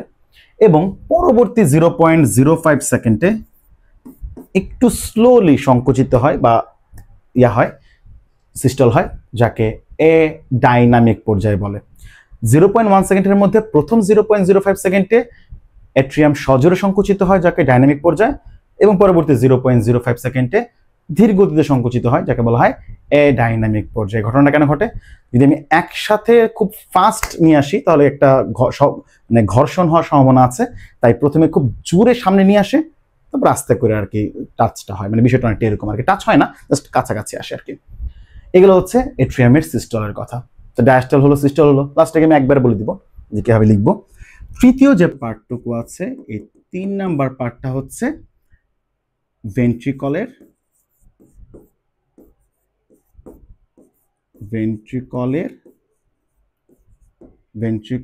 সিস্টল। কেন ভেন্ট্রিকুলার সিস্টল? কারণ এট্রিয়ামের যখন সিস্টল হয়েছে, রক্তটা এট্রিয়াম থেকে ভেন্ট্রিকুলে চলে আসছে, তো ভেন্ট্রিকুলার রক্ত থাকা অবস্থায় তো অবশ্যই ডায়াস্টল হবে না, সিস্টল হবে। তাই পরবর্তী পার্টটুকু হচ্ছে ভেন্ট্রিকুলার সিস্টল। তাহলে কিভাবে ঘটনা ঘটবে? রক্তটা যেটা বললাম অলরেডি হচ্ছে ডানলিন্দ বাম অলিন্দ থেকে রক্তটা কোথায় চলে আসছে? নিলয়ে চলে আসছে। তো নিলয়ে কি হবে? নিলয়ে যখন রক্ত অবস্থান করবে তখন নিলয়ের কি হবে? সংকোচন ঘটবে, সিস্টল ঘটবে। ফলে ট্রাইকাসপিড আর বাইকাসপিড কপাটিকা বন্ধ হয়ে যাবে। যখন ট্রাইকাসপিড বাইকাসপিড কপাটিকা বন্ধ হয়ে যাবে, তখন এই যে কপাটিকা দুটো আছে, অর্থাৎ পালমোনারি এবং অ্যাওয়ার্টিক যে কপাটিকা আছে, এই দুটো কপাটিকা খুলে যাবে। এতে কি হবে?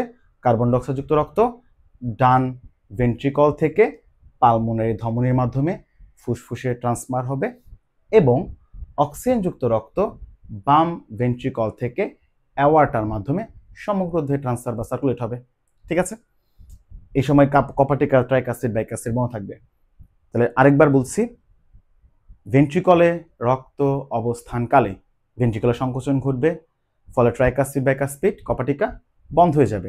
যখন বাইকাসপিড ট্রাইকাসিড বা কপাটিকা বন্ধ হবে, তখন পালমোনারি অ্যাওয়ার্টিক কপাটিকা খুলে যাবে, এবং যখন কপাটিকাটা খুলবে তখন একটা সাউন্ড হবে, লাভ শব্দটা হবে, নামটা মানে শুনছো লাভ ডাব লাভ ডাব, এই লাভ শব্দটা হয় যখন এই পালমোনারি কপাটিকা মানে পালমোনারি যে কপাটিকাটা আছে এবং অ্যাওয়ার্টিক কপাটিকা, এই সেমিলুনার কপাটিকা দুইটা খোলার সময় এই শব্দটা হয় আর কি। তাহলে কার্বন ডাইঅক্সাইড যুক্ত রক্ত ডান নিলয় থেকে পালমোনারি ধমনির মাধ্যমে ফুসফুসে প্রেরণ হবে এবং অক্সিজেন যুক্ত রক্ত বাম নিলয় থেকে অ্যাওয়ার্টার মাধ্যমে সমগ্র দেহে সঞ্চালিত হবে। ক্লিয়ার বিষয়টা? ওকে, এর সময়কাল হচ্ছে অর্থাৎ ভেন্ট্রিকুলার সিস্টেমের সময়কাল হচ্ছে 0.3 সেকেন্ড সময় লাগে আর কি। মনে রাখবা ডায়াস্টল সবসময় সময় বেশি লাগে আর সিস্টল সবসময় সময় কি লাগে, তুলনামূলকভাবে কম লাগে। লাস্ট চতুর্থ পার্ট অর্থাৎ 4 নম্বর যে পয়েন্টটা আছে এটা হচ্ছে ভেন্ট্রিকলের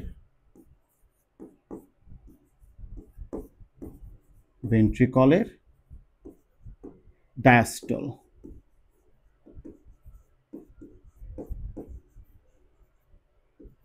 ভেন্ট্রিকলের ডায়াস্টল, ভেন্ট্রিকুলার ডায়াস্টল কি হবে? সংকোচন হলো ভেন্ট্রিকল আগেরটাতে, রক্তটা চলে গেছে, ডায়াস্টল হতে হবে, প্রসারিত হতে হবে।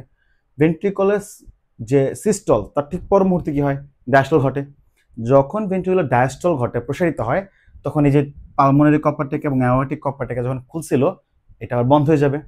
যখন এই দুটো কপারটিকা বন্ধ হবে তখন এই যে বাইকাসপিড এবং ট্রাইকাসপিড কপারটিকা খুলে যাবে এবং কার্বন ডাইঅক্সাইড যুক্ত রক্ত ডান অলিন্দ থেকে ডান নিলয় এবং অক্সিজেন যুক্ত রক্ত বাম অলিন্দ থেকে বাম নিলয়ে প্রবেশ করবে। ঠিক আছে, পুরা কনসেপ্টটা ওই ভেন্ট্রিকুলার সময়কাল একটা আছে এই 0.5 সেকেন্ড, যেটা বলছিলাম যে সব সময় ডায়াস্টলের সময়কাল বেশি লাগে, সিস্টলের সময়কাল কম লাগে। এন্ড পুরো কোশ্চেনটা যদি পরীক্ষায় আসে আমরা তাহলে কিভাবে লিখবো? লিখবা যে কার্ডিয়াক চক্র বা কার্ডিয়াক সাইকেল 4টি ধাপে সম্পন্ন হয়। 1, এট্রিয়ামের ডায়াস্টল। এট্রিয়াম প্রসারিত হলে এর অভ্যন্তরীণ বায়ুচাপ হ্রাস পায়, ফলে এর ঊর্ধ্বাংশ থেকে সুপিরিয়র ভেনা কাভা, নিম্ন অংশ থেকে inferior vena CAVA, coronary sinus থেকে কার্বন ডাইঅক্সাইড যুক্ত রক্ত ডান অলিন্দে প্রবেশ করে এবং ফুসফুস থেকে অক্সিজেন যুক্ত রক্ত পালমোনারি শিরার মাধ্যমে বাম অলিন্দে প্রবেশ করে। শেষ ফার্স্ট পার্ট। এর সময়কাল 0.7 সেকেন্ড। 2 নম্বর পয়েন্ট, এট্রিয়ামের সিস্টল। এট্রিয়ামের ডায়াস্টলের ঠিক পর মুহূর্তে এট্রিয়ামের সিস্টল ঘটে এবং এই সংকোচন বা সিস্টল ঘটে হচ্ছে কি এসএএন সায়ানো এট্রিয়াল নোড। এই এসএএন প্রথমে ডান এট্রিয়াম পরে বাম এট্রিয়ামের করে সংকোচন ঘটায়। এর সময়কাল হচ্ছে 0.1 সেকেন্ড। এই 0.1 সেকেন্ডের মধ্যে প্রথম 0.05 সেকেন্ডে এট্রিয়াম দ্রুত সংকুচিত হয়, যাকে ডাইনামিক পর্যায় বলে, এবং পরবর্তী 0.05 সেকেন্ডে এটা ধীর গতিতে সংকুচিত হয়, যাকে ডাইনামিক পর্যায় বলে। তৃতীয় পার্ট হচ্ছে ভেন্ট্রিকুলার সিস্টল। ভেন্ট্রিকলের সিস্টল যখন বলবো কি, ভেন্ট্রিকলে রক্ত অবস্থানকালে ভেন্ট্রিকুলার সিস্টল ঘটে। এ সময় ট্রাইকাসপিড বাইকাসপিড কপাটিকা বন্ধ হয়ে যায়, কিন্তু পালমোনারি অ্যাওয়ার্টিক কপাটিকা খুলে যায় এবং যে লাভ যে শব্দটা আছে সে শব্দটা উৎপন্ন হয়। এ সময় কার্বন ডাইঅক্সাইড যুক্ত রক্ত ডান ভেন্ট্রিকল থেকে পালমোনারি ধমনী হয়ে ফুসফুসে গমন করে এবং অক্সিজেন যুক্ত রক্ত বাম ভেন্ট্রিকল থেকে অ্যাওয়ার্টা হয়ে সমগ্র দেহে গমন করে বা সঞ্চালিত হয়। এর সময়কাল 0.3 সেকেন্ড। লাস্ট পয়েন্ট, ভেন্ট্রিকলের ডায়াস্টল, অর্থাৎ ভেন্ট্রিকল সিস্টলের ঠিক পর মুহূর্তে ভেন্ট্রিকুলার ডায়াস্টল ঘটবে, অর্থাৎ প্রসারিত হবে। এ সময় এই যে কপাটিকা দুইটা আছে অর্থাৎ পালমোনারি এবং অ্যাওয়ার্টিক কপাটিকা, এই দুটো কপাটিকা বন্ধ হয়ে যাবে, তখন যে ডাব শব্দটা আসবে, লাভ ডাব লাভ ডাব, খোলার সময় লাভ, বন্ধ হওয়ার সময় ডাব শব্দটা আসে, বন্ধ হয়ে যাবে এবং বাইকাসপিড এবং ট্রাইকাসপিড কপাটিকা খুলে যাবে। ফলে কার্বন ডাইঅক্সাইড যুক্ত রক্ত ডান এট্রিয়াম থেকে ডান ভেন্ট্রিকলে এবং অক্সিজেন যুক্ত রক্ত বাম এট্রিয়াম থেকে বাম ভেন্ট্রিকলে প্রবেশ করে। এর সময়কাল 0.5 সেকেন্ড। আশা করি কোশ্চেনটা বুঝতে পারছো। মানে আগের যে কোশ্চেনটা ছিল হৃৎপিণ্ডের রক্ত সংবহন এবং এই যে কোশ্চেনটা আছে এর আগেরটার 3টা পার্ট বলছিলাম, 3টা পয়েন্ট, ওই 3টা পয়েন্ট কিন্তু হুবহু এর সাথে মিল, অর্থাৎ ওইখানকার 1 নম্বর পয়েন্টের সাথে এটার 1 নম্বর পয়েন্ট একদম হুবহু ম্যাচ। ওইটার যে আগের কোশ্চেনটা বলছিলাম 2 নম্বর পয়েন্টের, ওই 2 নম্বর পয়েন্টটা হচ্ছে ওই এই পয়েন্ট যেটা আছে 4 নম্বর পয়েন্ট এর সাথে ম্যাচ। তারপরে 3 নম্বর পয়েন্ট যেটা বলছিলাম আগের কোশ্চেনে অর্থাৎ হৃৎপিণ্ড রক্ত সংবহন, এর 3 নম্বর পয়েন্টটা হচ্ছে ভেন্ট্রিকুলার সিস্টল, এই পয়েন্টের সাথে ম্যাচ। জাস্ট এখানে এট্রিয়ামের সিস্টল, এইটা হৃৎপিণ্ডের রক্ত সংবহন, এই টপিকটার মধ্যে ইন্টিগ্রেট নাই আর কি। বাকিটুকু আশা করি বুঝতে পারবা। এনিওয়ে, এইগুলো হচ্ছে আমাদের কার্ডিয়াক চক্র বা কার্ডিয়াক সাইকেলের যে কোশ্চেনটা আছে সেটা নিয়ে আমরা আলোচনা করলাম। নেক্সট যে কোশ্চেনটা আছে সেই কোশ্চেনটা নিয়ে আমরা আলোচনা করব। সেই কোশ্চেনটা হচ্ছে আমরা একটা টপিক নিয়ে আলোচনা করব, সেটা হচ্ছে ইম্পর্টেন্ট একটা কোশ্চেন, মায়োজেনিক নিয়ন্ত্রণ। অর্থাৎ এটাও এই অধ্যায়ের অন্যতম গুরুত্বপূর্ণ ট্রিপল স্টার ক্যাটাগরি কোশ্চেন। হৃৎপিণ্ড স্বয়ংক্রিয়ভাবে কিন্তু হার্টবিট বা স্পন্দন হতে পারে বা স্পন্দন তৈরি করতে পারে, তার জন্য অন্য কারো হেল্পের প্রয়োজন হয় না। এটাকে সাধারণত স্বয়ংক্রিয় চলন পদ্ধতি বা মায়োজেনিক নিয়ন্ত্রণ বলা হয়। হৃৎপিণ্ডে মূলত 4টা বান্ডল থাকে, অর্থাৎ 4টা নোড থাকে, যার মাধ্যমে হচ্ছে এই হৃৎস্পন্দনটা তৈরি হয়। সেটা কি? তা আমরা যদি দেখাতে যাই তাহলে আমি একটা জাস্ট হৃৎপিণ্ডের ছবি আঁকি। এমনি এটা ফুল ছবিটা আঁকছি না, জাস্ট বোঝানোর জন্যই, আমরা জাস্ট দেখার জন্য হচ্ছে হৃৎপিণ্ডের ছবিটা এখানে করছি। ওকে, তো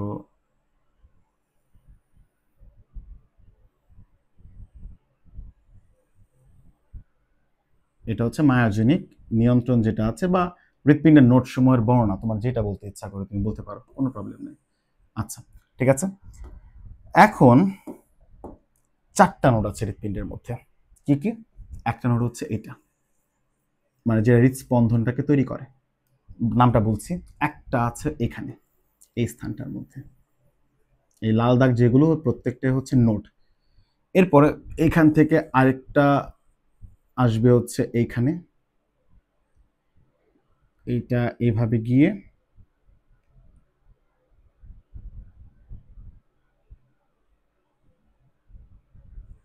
এভাবে সারা ছড়িয়ে যাবে। সেম এটাও এভাবে গিয়ে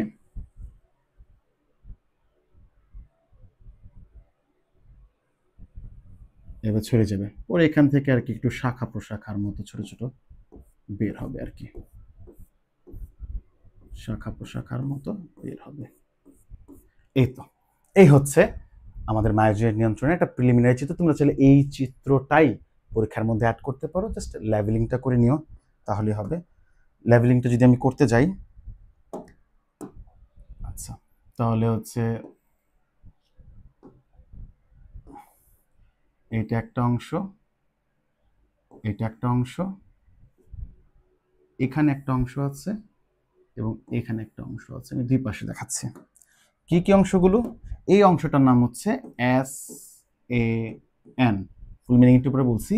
এর নাম হচ্ছে এ ভি এন, এর নাম হচ্ছে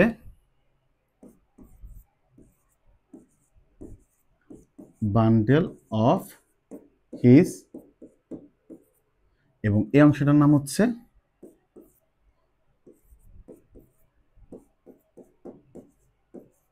পার্কিনজে ফাইবার, অর্থাৎ পার্কিনজে তন্তু। এই হচ্ছে পার্টগুলো, ঠিক আছে। তাহলে পরীক্ষা যদি এরকম আসে, মায়োজেনিক নিয়ন্ত্রণ বলো, অথবা হৃৎপিণ্ডের স্বয়ংক্রিয় চলন পদ্ধতি বলো, অথবা স্নায়ু উদ্দীপনা ছাড়াই হৃৎপিণ্ড চলতে পারে, এই টাইপের যে কোশ্চেন আসুক না কেন, কোশ্চেন হচ্ছে এইটা, বান্ডেল নিয়ে আলোচনা যেটা আছে, অথবা বান্ডেল গঠন বলো, সেখানেও এটা। প্রথমে আমরা বলবো কি, হৃৎপিণ্ড 4টি কিসের মাধ্যমে, নোড দ্বারা সঞ্চালিত হয়, অথবা 4টি নোড দ্বারা নিয়ন্ত্রিত হয়। নোডগুলো কি? প্রথমে সংক্ষিপ্তে লিখে নেবা, অ্যাসেয়ান, এভিয়ান, বান্ডেল অফ হিস এবং পার্কিনজে ফাইবার বা পার্কিনজে তন্তু, ঠিক আছে। প্রথমে 1 নাম্বার দিয়ে লিখবা হচ্ছে অ্যাসেয়ান। অ্যাসেয়ান এর পুরো মিনিং হচ্ছে সাইনো এট্রিয়াল নোড। সাইনো এট্রিয়াল নোড, এই যে এখানে দেখতে পাচ্ছ, এটাই হচ্ছে সাইনো এট্রিয়াল নোড। তাহলে ব্যাখ্যা কি দিব আমরা? তুমি চাইলে পয়েন্ট আকারে লিখতে পারো, তুমি চাইলে প্যারাগ্রাফের মতো করে লিখতে পারো, তোমার ইচ্ছা। প্রথমে লিখবা অ্যাসেয়ান বা সাইনো অ্যাট্রিয়াল নোড, ডান অলিন্দ অর্থাৎ ডান এট্রিয়াম এবং এই যে উপরের দিকে আছে সুপিরিয়র ভেনা কাভা, ডান এট্রিয়াম ও সুপিরিয়র ভেনা কাভার সংযোগ স্থলে অবস্থান করে। অ্যাসেয়ান, ডান এট্রিয়াম এবং ডান ভেন্ট্রিকলের সংযোগ, ডান এট্রিয়াম এবং সুপিরিয়র ভেনা কাভার সংযোগ স্থলে অবস্থান করে। ক্লিয়ার? এসএন রূপান্তরিত হৃদ পেশি দ্বারা গঠিত, রূপান্তরিত হৃদ পেশি দ্বারা গঠিত, যার দৈর্ঘ্য হচ্ছে 10 থেকে 15 মিলিমিটার, প্রস্থ হচ্ছে 3 মিলিমিটার এবং পুরুত্ব হচ্ছে 1 মিলিমিটার। আবার বলছি, এসএন এর অবস্থান কোথায়? পরীক্ষা যেভাবে লিখবা, এসএন এর অবস্থান ডান এট্রিয়াম, ঊর্ধ্ব মহাশিরা বা সুপিরিয়র ভেনা কাভা সংযোগস্থলে। 2 নম্বর পয়েন্ট কি বলবো আমরা? এটি রূপান্তরিত হৃদপেশি দ্বারা গঠিত, যার দৈর্ঘ্য 10 থেকে 15 মিলিমিটার, প্রস্থ 3 মিলিমিটার, পুরুত্ব 1 মিলিমিটার। শেষ। 3 নম্বর পয়েন্ট যদি আমরা বলতে চাই, পয়েন্ট আকারে বলছি, 3 নম্বর পয়েন্ট যদি বলতে চাই, এসএন একটি স্নায়ু উদ্দীপনা বা হৃদস্পন্দন তৈরি করে, যাকে অ্যাকশন পটেনশিয়াল ইলেকট্রিক্যাল সিগন্যাল বলে। কি বললাম? অ্যাকশন পটেনশিয়াল ইলেকট্রিক্যাল সিগন্যাল, এইটাই হৃদস্পন্দন তৈরি করে থাকে। অর্থাৎ এই যে স্পন্দনটা, এটা যখন এট্রিয়াম দিয়ে যায়, এই স্নায়ু উদ্দীপনাটা হচ্ছে এট্রিয়াম দিয়ে, মানে এই দিক দিয়ে বাহিত হয়, এই দিক দিয়ে বাহিত হয় এট্রিয়াম দিয়ে, তখনই এট্রিয়ামে কি ঘটে? সংকোচন ঘটে। অর্থাৎ এই উদ্দীপনাটা যেই দিক দিয়ে যাবে, সংকোচন সেই স্থানটার হবে। ঠিক আছে? ওকে। এই এসএন একটা হৃদস্পন্দন তৈরি করতে পারে এবং পরবর্তী হৃদস্পন্দন তৈরির উদ্দীপনার যোগান দেয়। এই জন্য এসএন এর অপর নাম হচ্ছে পেসমেকার। নাম হচ্ছে পেস মেকার। আসতে পারে এসএন কে পেসমেকার বলা হয় কেন? আমরা কিং মেকার নাম শুনছি না, যে কিংকে বানায়, রাজাকে বানায়, অর্থাৎ যে পিছনে আড়ালে থেকে আরেকজনকে উদ্দীপনা দেয় তাকে আমরা মেকার বলি বা কিং মেকার বলি। তো পেসমেকার কি? এখানে সে একটা উদ্দীপনা তৈরি করছে, পরবর্তী উদ্দীপনার তৈরির জন্য উদ্দীপনার যোগান দিচ্ছে। ঠিক আছে? মানে ব্যাকপুশ দিচ্ছে যে হ্যাঁ তুমি তৈরি করো, এরকম একটা বিষয় আর কি। তাই এটাকে পেসমেকার বলা হয়। তাহলে এসএন সম্পর্কে কি লিখবা? পয়েন্ট আকারে যদি বলতে চাই, ফার্স্ট পয়েন্ট, এর অবস্থান ডান এট্রিয়াম, সুপিরিয়র ভেনা কাভা সংযোগস্থলে। পয়েন্ট 2, এটি রূপান্তরিত হৃদপেশি দ্বারা গঠিত, যার দৈর্ঘ্য 10 থেকে 15 মিলিমিটার, প্রস্থ 3 মিলিমিটার, পুরুত্ব 1 মিলিমিটার। 3 নম্বর পয়েন্ট, এটি একটি হৃদস্পন্দন বা স্নায়ু উদ্দীপনা তৈরি করে, যাকে অ্যাকশন পটেনশিয়াল ইলেকট্রিক্যাল সিগন্যাল বলে। এই উদ্দীপনা যেই দিক দিয়ে যায়, অর্থাৎ এট্রিয়াম দিয়ে যখন যায়, তখন এট্রিয়ামের সংকোচন ঘটে। এসএন এর হৃদস্পন্দন তৈরি করে, পরবর্তী হৃদস্পন্দন তৈরির উদ্দীপনার যোগান দেয়, এই জন্য এটাকে পেস মেকারও বলা হয়। তাহলে এসএন সম্পর্কিত আলোচনা শেষ। 2 নাম্বার আমাদের যে পয়েন্টটা আছে, 2 নাম্বার পয়েন্টের নাম হচ্ছে এভিএন। এভিএন এর পূর্ণাঙ্গ নাম হচ্ছে atrioventricular node. Atrioventricular node. ঠিক আছে? অনেক সময় এট্রিও ভেন্ট্রিকুলও বলা হয়, এট্রিও ভেন্ট্রিকুলার নোড। তাহলে এট্রিও ভেন্ট্রিকুলার নোডের অবস্থানটা কোথায়? এখানে দেখতে পাচ্ছি। অর্থাৎ এট্রিও ভেন্ট্রিকুলার মানে এট্রিয়াম ও ভেন্ট্রিকুলার সংযোগস্থলে অবস্থান করে। সেম ভাবে ফার্স্ট পয়েন্ট কি লিখবা? এভিএন বা এট্রিও ভেন্ট্রিকুলার নোড এর অবস্থান ডান এট্রিয়াম, ডান ভেন্ট্রিকুলার সংযোগস্থলে। ফার্স্ট পয়েন্ট শেষ। 2 নাম্বার, এটিও রূপান্তরিত হৃদপেশি দ্বারা গঠিত। শেষ। এই পর্যন্ত হলো। 3 নাম্বার পয়েন্ট একটু ব্যতিক্রম হবে। তৃতীয় যে পয়েন্টটা আছে সেটা কি বলবো? এসএন থেকে, কথাটা বুঝছো, এসএন থেকে উৎপন্ন একটি উদ্দীপনা, এসএন থেকে একটি উৎপন্ন উদ্দীপনা এভিএন পর্যন্ত পৌঁছাতে এর সময়কাল লাগে হচ্ছে 0.03 সেকেন্ড। এসএন থেকে একটি উদ্দীপনা এভিএন পর্যন্ত পৌঁছাতে সময় লাগে 0.03 সেকেন্ড। উদ্দীপনা আসলো কোথায়? এসএন থেকে এভিএনে। এভিএনে উদ্দীপনাটা প্রায় কিছুক্ষণ সময় দেরি করে। এই কিছুক্ষণ সময় দেরি করাকে বলা হয় এভি নোড ডিলে। ডিলে মানে আর কি অতিবাহিত বা সময় ব্যয় করে আর কি, নষ্ট করে। এই এভি নোড ডিলে, যার সময়কাল হচ্ছে 0.09 সেকেন্ড। 0.09 সেকেন্ড। এসএন থেকে উদ্দীপনা এভিএনে আসতে সময় লাগছে 0.03 সেকেন্ড। এভিএনে আসার পর উদ্দীপনা সামান্য সময় দেরি করে, যাকে এভি নোড ডিলে বলে, যার সময়কাল 0.09 সেকেন্ড। এর পরবর্তীতে এভিএন থেকে এটা বান্ডল পর্যন্ত আসতে, এভিএন থেকে এটা বান্ডল পর্যন্ত আসতে আর কি করে? কিছু সময় সে নষ্ট করে বা অতিবাহিত করে। এই সময়কাল হচ্ছে 0.04 সেকেন্ড। ঠিক আছে? অর্থাৎ এসএন থেকে উদ্দীপনা বান্ডল পর্যন্ত পৌঁছাতে, এভি বান্ডল পর্যন্ত অথবা অন্তঃনিলয় প্রাচীর পর্যন্ত পৌঁছাতে মোট সময়কাল লাগে হচ্ছে কত? সেকেন্ড। 0.16 সেকেন্ড, মানে 0.16 সেকেন্ড হচ্ছে সময় লাগে হচ্ছে। তাহলে এভিএন এর ব্যাখ্যাটা আমরা কি করে দিব? 1, ডান এট্রিয়াম ডান ভেন্ট্রিকুলার সংযোগস্থলে অবস্থান করছে। 2, রূপান্তরিত হৃৎপিণ্ড দ্বারা গঠিত। 3, এসএন থেকে উদ্দীপনা এভিএন এ পৌঁছতে সময় লাগে 0.03 সেকেন্ড। ডান। 4, এভিএন উদ্দীপনা পৌঁছানোর পর কিছু সময় দেরি করে, যাকে এভি নোড ডিলে বলে, এর সময়কাল 0.09 সেকেন্ড। এবং এভিএন থেকে এভি বান্ডল পর্যন্ত পৌঁছাতে আরো সময় লাগে 0.04 সেকেন্ড। ডান। অর্থাৎ এসএন থেকে এভিএন পর্যন্ত অর্থাৎ এভি বান্ডল পর্যন্ত পৌঁছাতে উদ্দীপনার সময় লাগে 0.16 সেকেন্ড সময়। ওকে, এগুলো হচ্ছে আমাদের 1 নাম্বার পার্ট। তো এগুলো 2 নাম্বার এভিএন নিয়ে আলোচনা শেষ। তৃতীয় পার্টে তোমরা কি লিখবা? তৃতীয় পার্টে হচ্ছে বান্ডল অফ হিজ।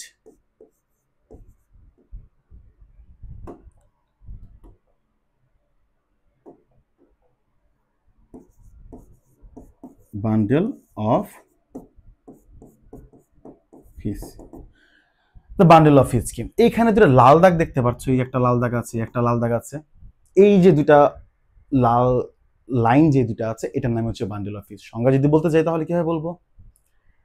এভিএন থেকে যে দুটি উদ্দীপনা, বুঝো, এভিএন থেকে যে দুটি উদ্দীপনা কি করে, অন্তঃনিলয় প্রাচীরে দুটি শাখায় বিভক্ত হয়, তাকে বলা হয় বান্ডল অফ হিজ।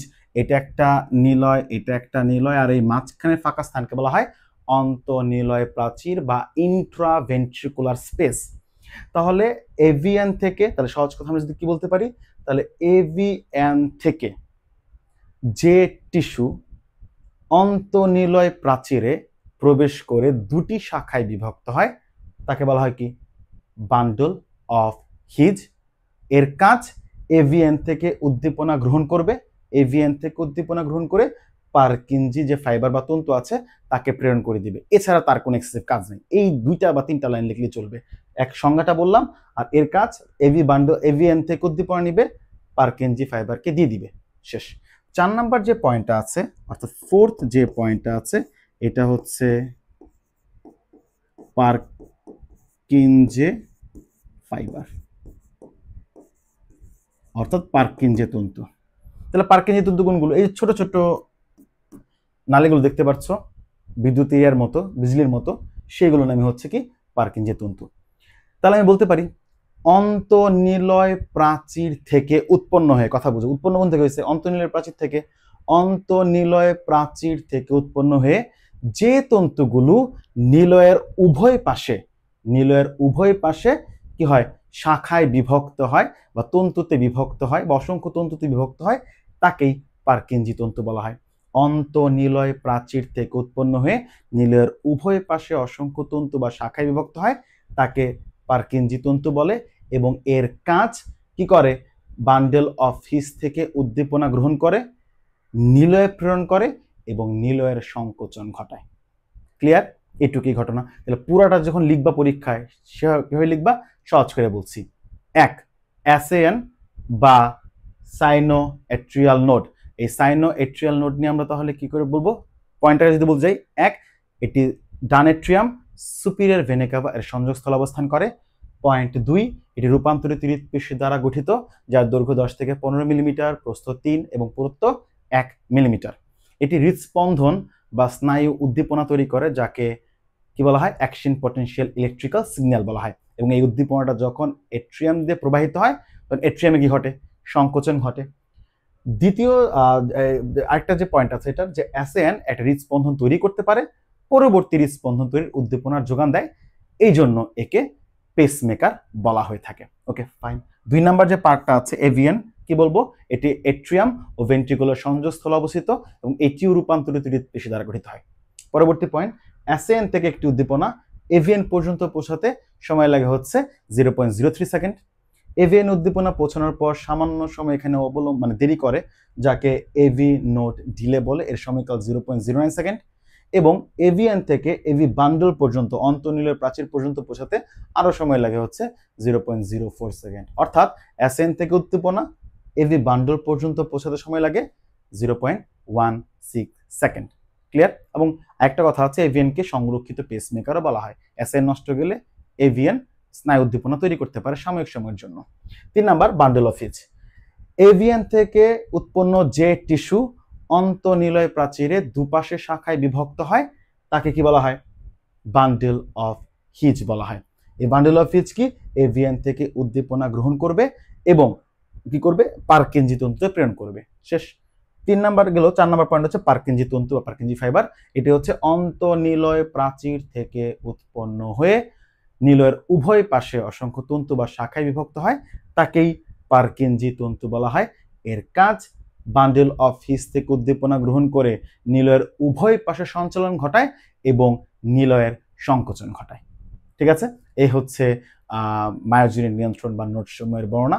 তোমরা চাইলে সেম চিত্রটা যেটা আমরা শুরু আঁকছিলাম, এখন তো হিজিবিজি হয়ে গেছে, যাই হোক, যে চিত্রটা আঁকছিলাম ওইটাই তোমরা চাইলে অ্যাপ্লাই করতে পারো। বই এরকম একটা চিত্র দেওয়া আছে এবং ব্যাখ্যা এভাবে তোমরা চাইলে আলোচনা করতে পারো। এইগুলো হচ্ছে আমাদের যে মায়োজনের নিয়ন্ত্রণ যে কোয়েশ্চেনটা আছে। এখন আরেকটা গুরুত্বপূর্ণ এই অধ্যায়ে আমাদের কোয়েশ্চেন আছে, সেটা হচ্ছে আমরা একটু আগে বলেছিলাম, সেটা হচ্ছে মানব দেহে রক্ত সংবহন প্রক্রিয়া। আসলে আমি চিত্রটা আগে থেকে এঁকে রাখছি, নাহলে নতুন করে আঁকতে গেলে চিত্র আঁকতে আমার অনেকক্ষণ সময় লেগে যাবে, তাই আমি আর আগে থেকে সামান্য একটু আমরা এখানে উল্লেখ করে রাখছি। ঠিক আছে? এখন মানব দেহে রক্ত সংবহন প্রক্রিয়া আসলে ঘটে কি করে বা কিভাবে ঘটে? সহজ কথা, যদি পরীক্ষা এরকম ভাবে আসে, আসলে সবটা একসাথে আসে না পরীক্ষায়। নর্মালি ম্যাক্সিমাম ক্ষেত্রে সিস্টেমিক এবং পালমোনারি সংবহন এই দুইটা পরীক্ষার মধ্যে আসে। একটা হচ্ছে পোর্টাল সংবহন এবং একটা হচ্ছে করোনারি সংবহন। এটা একটু পরীক্ষার মধ্যে কম আসে, আমি যদি সহজ কথা বলি। আসে না একদম এটা বলছি না, কম আসে। তুমি প্রথম দুইটা খুব ভালো করে যদি পড়ে যাও, পরেরটা জাস্ট একটু দেখে গেলা সংজ্ঞা টঙ্গার জন্য যদি পরীক্ষা আসে, বা যদি কোনো কারণে স্যারদের মনে হলো পরীক্ষা দেই, সেই ক্ষেত্রে দিতে পারে, বাট পসিবিলিটি অনেক কম। তো মানব দেহ রক্ত সংবহন প্রক্রিয়া 4টি ধাপে সম্পন্ন হয়। কয়টা ধাপ বললাম? 4টা ধাপ। কি কি ধাপগুলো আমরা দেখি। 1 নাম্বার হচ্ছে, ধাপ নাম্বার 1 হচ্ছে সিস্টেমিক সংবহন। সিস্টেমিক সংবহন। 2 নাম্বার যে পার্টটা আছে এর নাম হচ্ছে পালমোনারি সংবহন। পালমোনারি সংবহন। তৃতীয় যে পার্টটা আছে এর নাম হচ্ছে পোর্টাল সংবহন। পোর্টাল সংবহন। এবং চতুর্থ যে পার্টটুকু আছে বা যে পয়েন্টটা ধাপটা আছে সেটা হচ্ছে করোনারি সংবহন। করোনারি সংবহন। এই 4টা পার্টের পদ্ধতির মাধ্যমে সাধারণত রক্ত সংবহন ঘটে থাকে মানবদেহে, যার মধ্যে প্রথম দুটো যে পার্ট আছে এই দুটোই হচ্ছে কি মোস্ট ইম্পর্টেন্ট। আমি সবটাই আলোচনা করব, এখন বুঝো। এখানে চিত্রটা যেটা আছে, আমি একটু চিত্রটাকে ডিসক্রাইব দিয়ে নিই, বুঝতে পারছো। এই অংশটাকে হচ্ছে, যে অংশটুকু আছে এটা হচ্ছে হৃৎপিণ্ড। এখানে একটা অংশ একটু আছে, দাঁড়াও। এখানে অংশটা এরকম হবে যে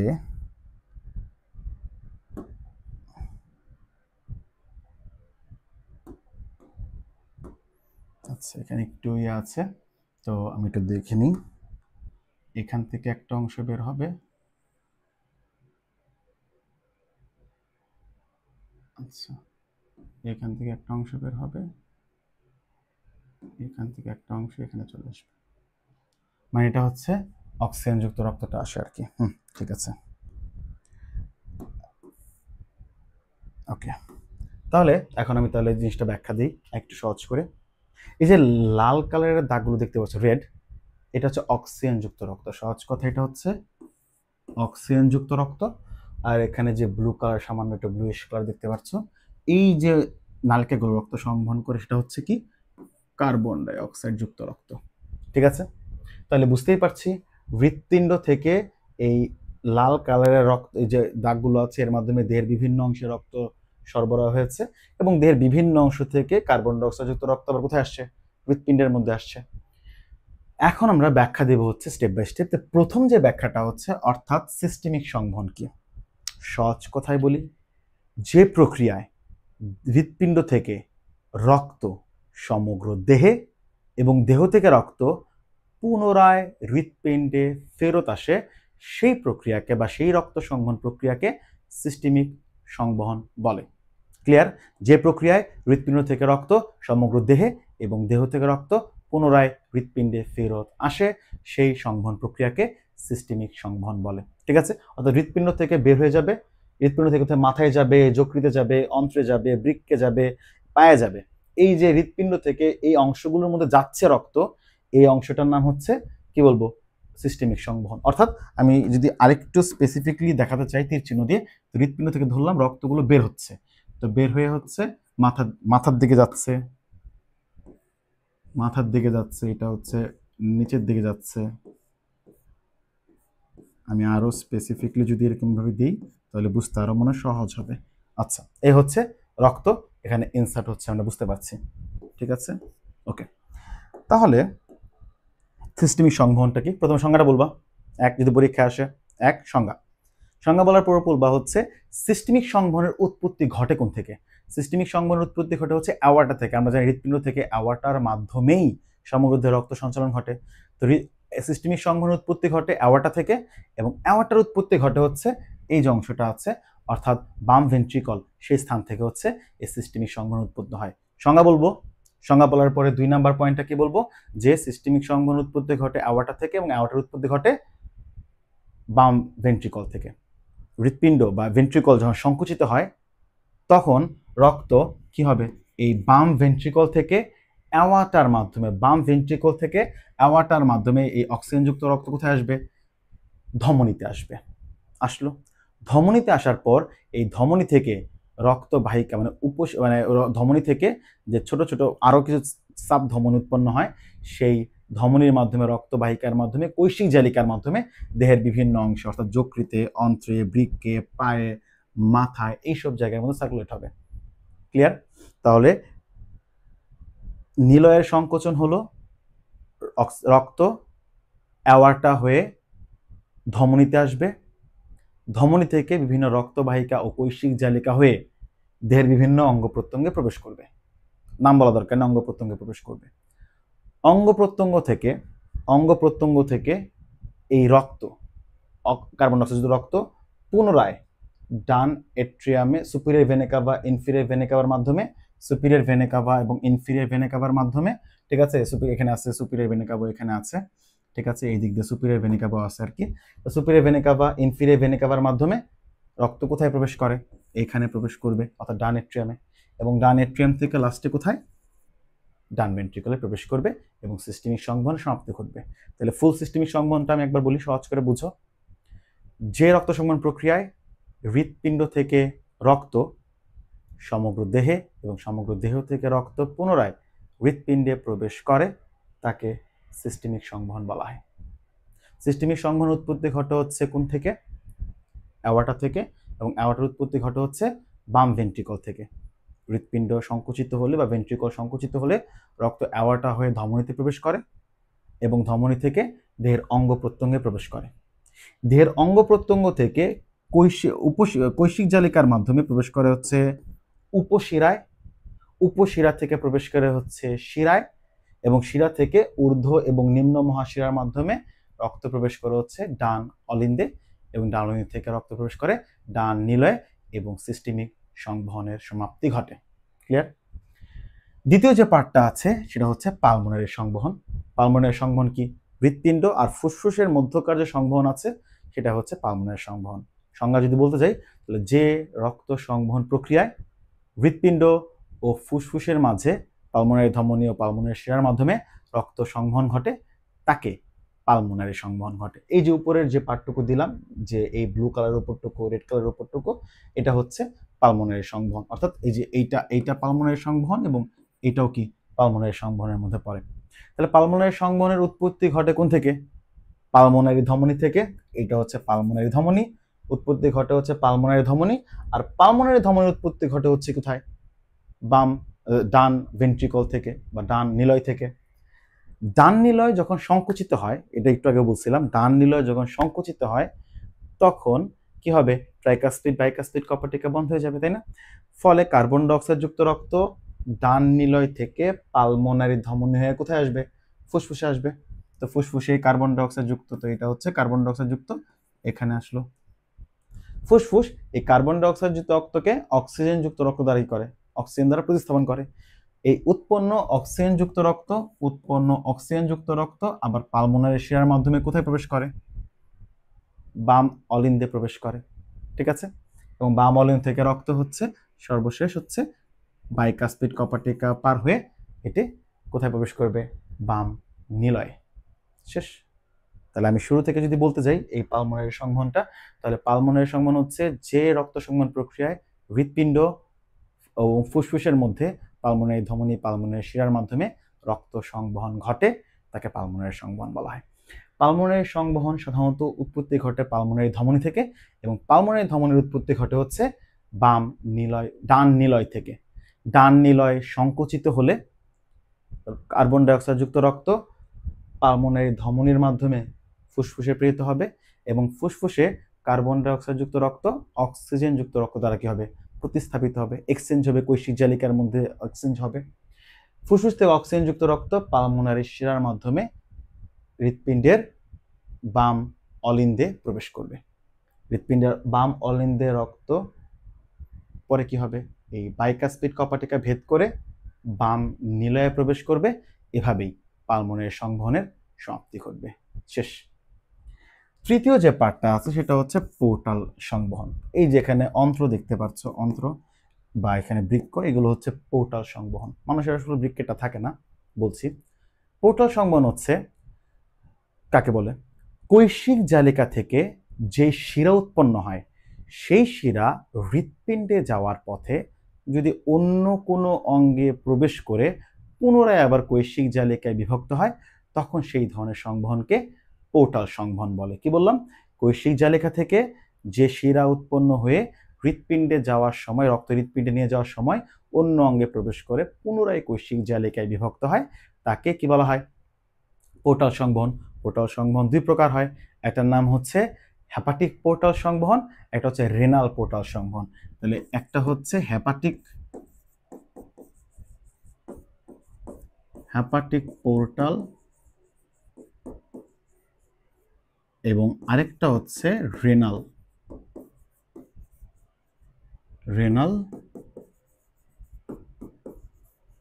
পোর্টাল সংবহন।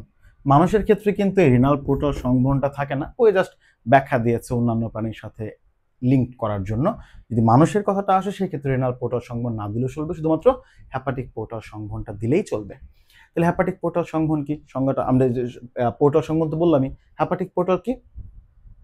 আমাদের পরিপাক নালী বা পরিপাক যে তন্ত্রটা আছে, সেটা যকৃৎ, অগ্ন্যাশয়, পাকস্থলী, ক্ষুদ্রান্ত, বৃহদান্ত্র, যাই হোক না কেন, এই পরিপাক তন্ত্র থেকে, ঠিক আছে, বা পরিপাক তন্ত্র থেকে যে রক্ত বা যে কার্বন ডাইঅক্সাইড যুক্ত রক্ত শিরা হৃৎপিণ্ডে নিয়ে আসার সময় যকৃতে প্রবেশ করে পুনরায় কৈশিক জালিকায় বিভক্ত হয়, সেই সংবহনকেই হেপাটিক পোর্টাল সংবহন বলে। আসলে এটার নাম হচ্ছে হেপাটিক পোর্টাল শিরা। এই যেখানে দেখতে পাচ্ছ অন্ত্র সাথে যকৃৎ আবার একটা নালিকা দিয়ে যুক্ত আছে, নাম হচ্ছে হেপাটিক পোর্টাল শিরা। অর্থাৎ আমাদের যে অন্ত্র আছে, ক্ষুদ্রান্ত থেকে যখন আমরা খাবার শোষণ করি, সেই খাবারটা শোষণ করার পর এই হেপাটিক পোর্টাল শিরায় আসে, এবং হেপাটিক পোর্টাল শিরা এই খাবারকে নিয়ে, রক্তকে নিয়ে যকৃতে যায়, যকৃতে খাবারটাকে দেয়, দেওয়ার পর রক্তটা হচ্ছে যকৃৎ থেকে আবার কোথায় চলে যায়? হৃৎপিণ্ডে চলে যায়। কাহিনী শেষ।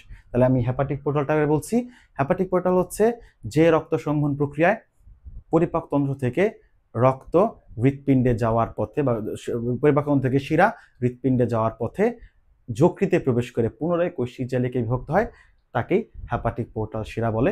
অন্ত্র থেকে হেপাটিক পোর্টাল সংবহন বলে। অন্ত্র থেকে হেপাটিক পোর্টাল শিরায় এই রক্ত প্রবেশ করে, এবং এই হেপাটিক পোর্টাল শিরা রক্তকে যকৃতে নিয়ে যায় এবং পুনরায় কৈশিক জালিকায় বিভক্ত হয়।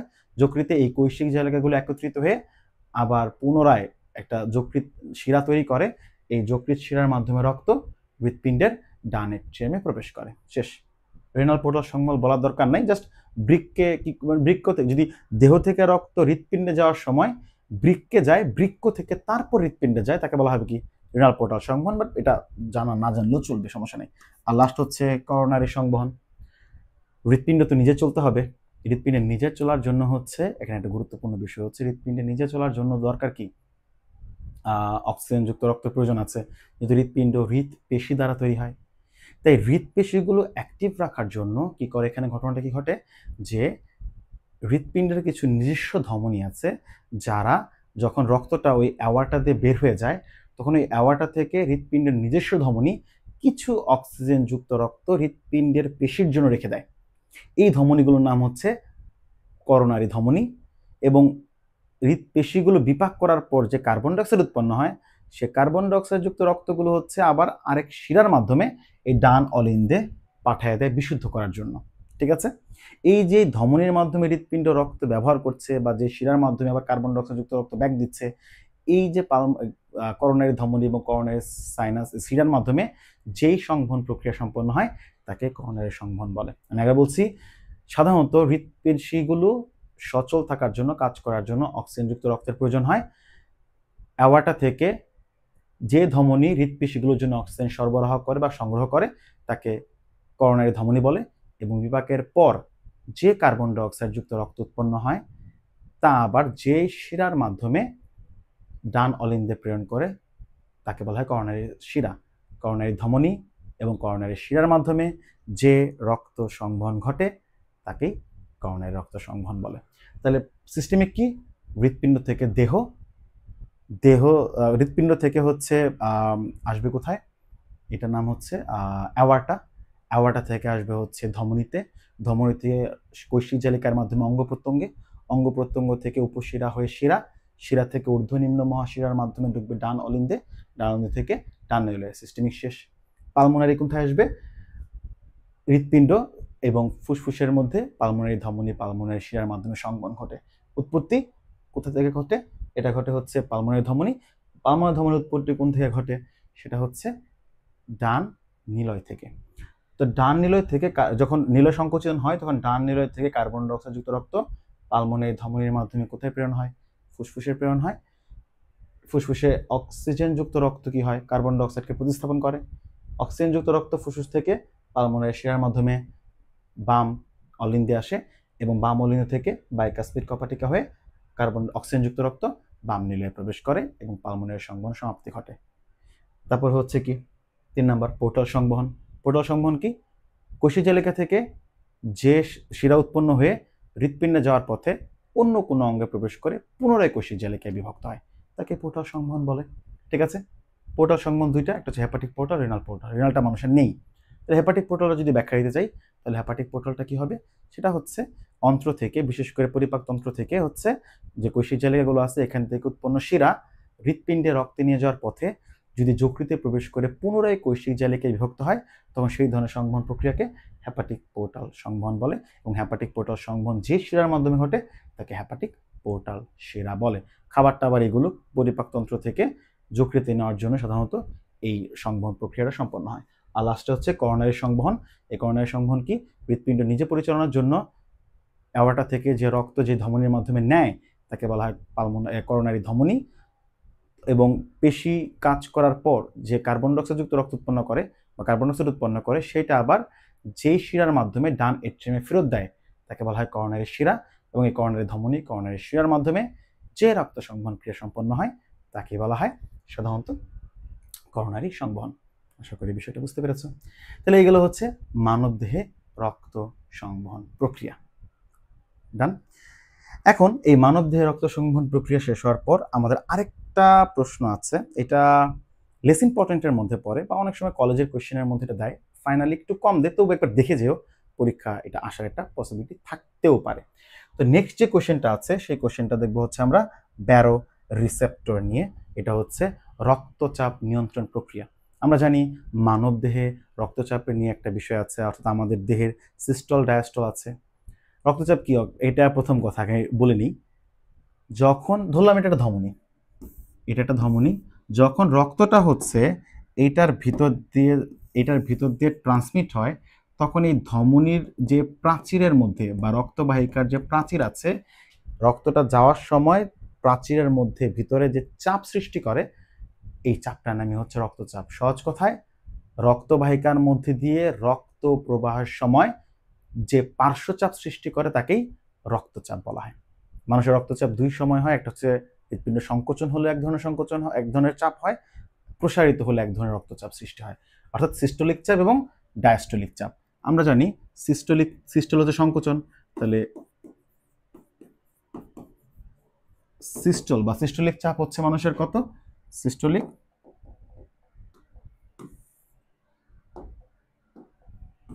আচ্ছা সিস্টোলিক চাপ। তো সিস্টোলিক চাপ কত? মানুষের আদর্শ সিস্টোলিক চাপ হচ্ছে 110 থেকে 140 mm, 110 থেকে 140 mmHg, এবং স্ট্যান্ডার্ড যদি বলতে যাই আমরা স্ট্যান্ডার্ড বলি 120 mmHg। এটা হচ্ছে কি সিস্টোলিক চাপের আদর্শ মান। আর ডায়াস্টোলিক চাপ, স্টোলিক চাপ কত? ডায়াস্টোলিক চাপের আদর্শ মান হচ্ছে, এক এক বই আসলে এক একভাবে ইনফরমেশন দেওয়া হচ্ছে, কোথাও 70 থেকে 90 দেওয়া, কোথাও 60 থেকে 90 দেওয়া, সেটা এক এক বইয়ে ভ্যারি করে আর কি। তো অ্যাভারেজলি 70 থেকে যদি 90 mmHg থাকে তাহলে সেটাকে আমরা ডায়াস্টোলিক চাপ বলি, এবং আদর্শ মান গড় করলে আমরা কত পাই? গড় করলে আমরা পাই হচ্ছে 80 mmHg। অর্থাৎ সিস্টোলিক চাপ বাই ডায়াস্টোলিক চাপ আমরা আদর্শ মান কত ধরতে পারি? 120/80 mmHg। যদি কেউ বলে আদর্শ রক্তচাপ কত? 120 থেকে 80। এটা হচ্ছে রেঞ্জ। যদি 140-এর উপর উঠে যায় সিস্টোলিক চাপ এবং ডায়াস্টোলিক চাপ 90 বা তার উপর উঠে যায় তাহলে এটাকে আমরা হাই ব্লাড প্রেশার বলি। আবার সিস্টোলিক চাপ যদি 110 বা তার নিচে চলে আসে এবং ডায়াস্টোলিক চাপ যদি 70 বা তার নিচে চলে আসে তখন আমরা লো ব্লাড প্রেশার বলে থাকি। ঠিক আছে? কারণ অনেক সময় বিভিন্ন কারণে আমাদের ব্লাড প্রেশার বেড়ে যায় আর বিভিন্ন সময় ব্লাড প্রেশার কমে যায়। তার কারণ আছে, কারণগুলো আমি একটু পরে স্টেপ বাই স্টেপ আসছি। তাহলে ব্লাড প্রেশার বেড়ে যাওয়া কমে যাওয়া এটা যার জন্যই হোক না কেন, আর বেড়ে গেলে অথবা কমে গেলে আমাদের দেহ সে ব্লাড প্রেশারকে নিয়ন্ত্রণ করে কি করে, সেই জিনিসটাই হচ্ছে আমাদের বডি নিয়ন্ত্রণ করে হচ্ছে ব্যারো রিসেপ্টরের মাধ্যমে। এখন ব্যারো রিসেপ্টর জিনিসটা কি, সেই জিনিসটা যদি আমরা একটু দেখতে যাই। ব্যারো রিসেপ্টর, আচ্ছা ব্যারো রিসেপ্টরটা দেখতে যাই আমরা, তাহলে কি হবে? ব্যারো রিসেপ্টর কি আগে সেই জিনিসটা আমাদের জানতে হবে।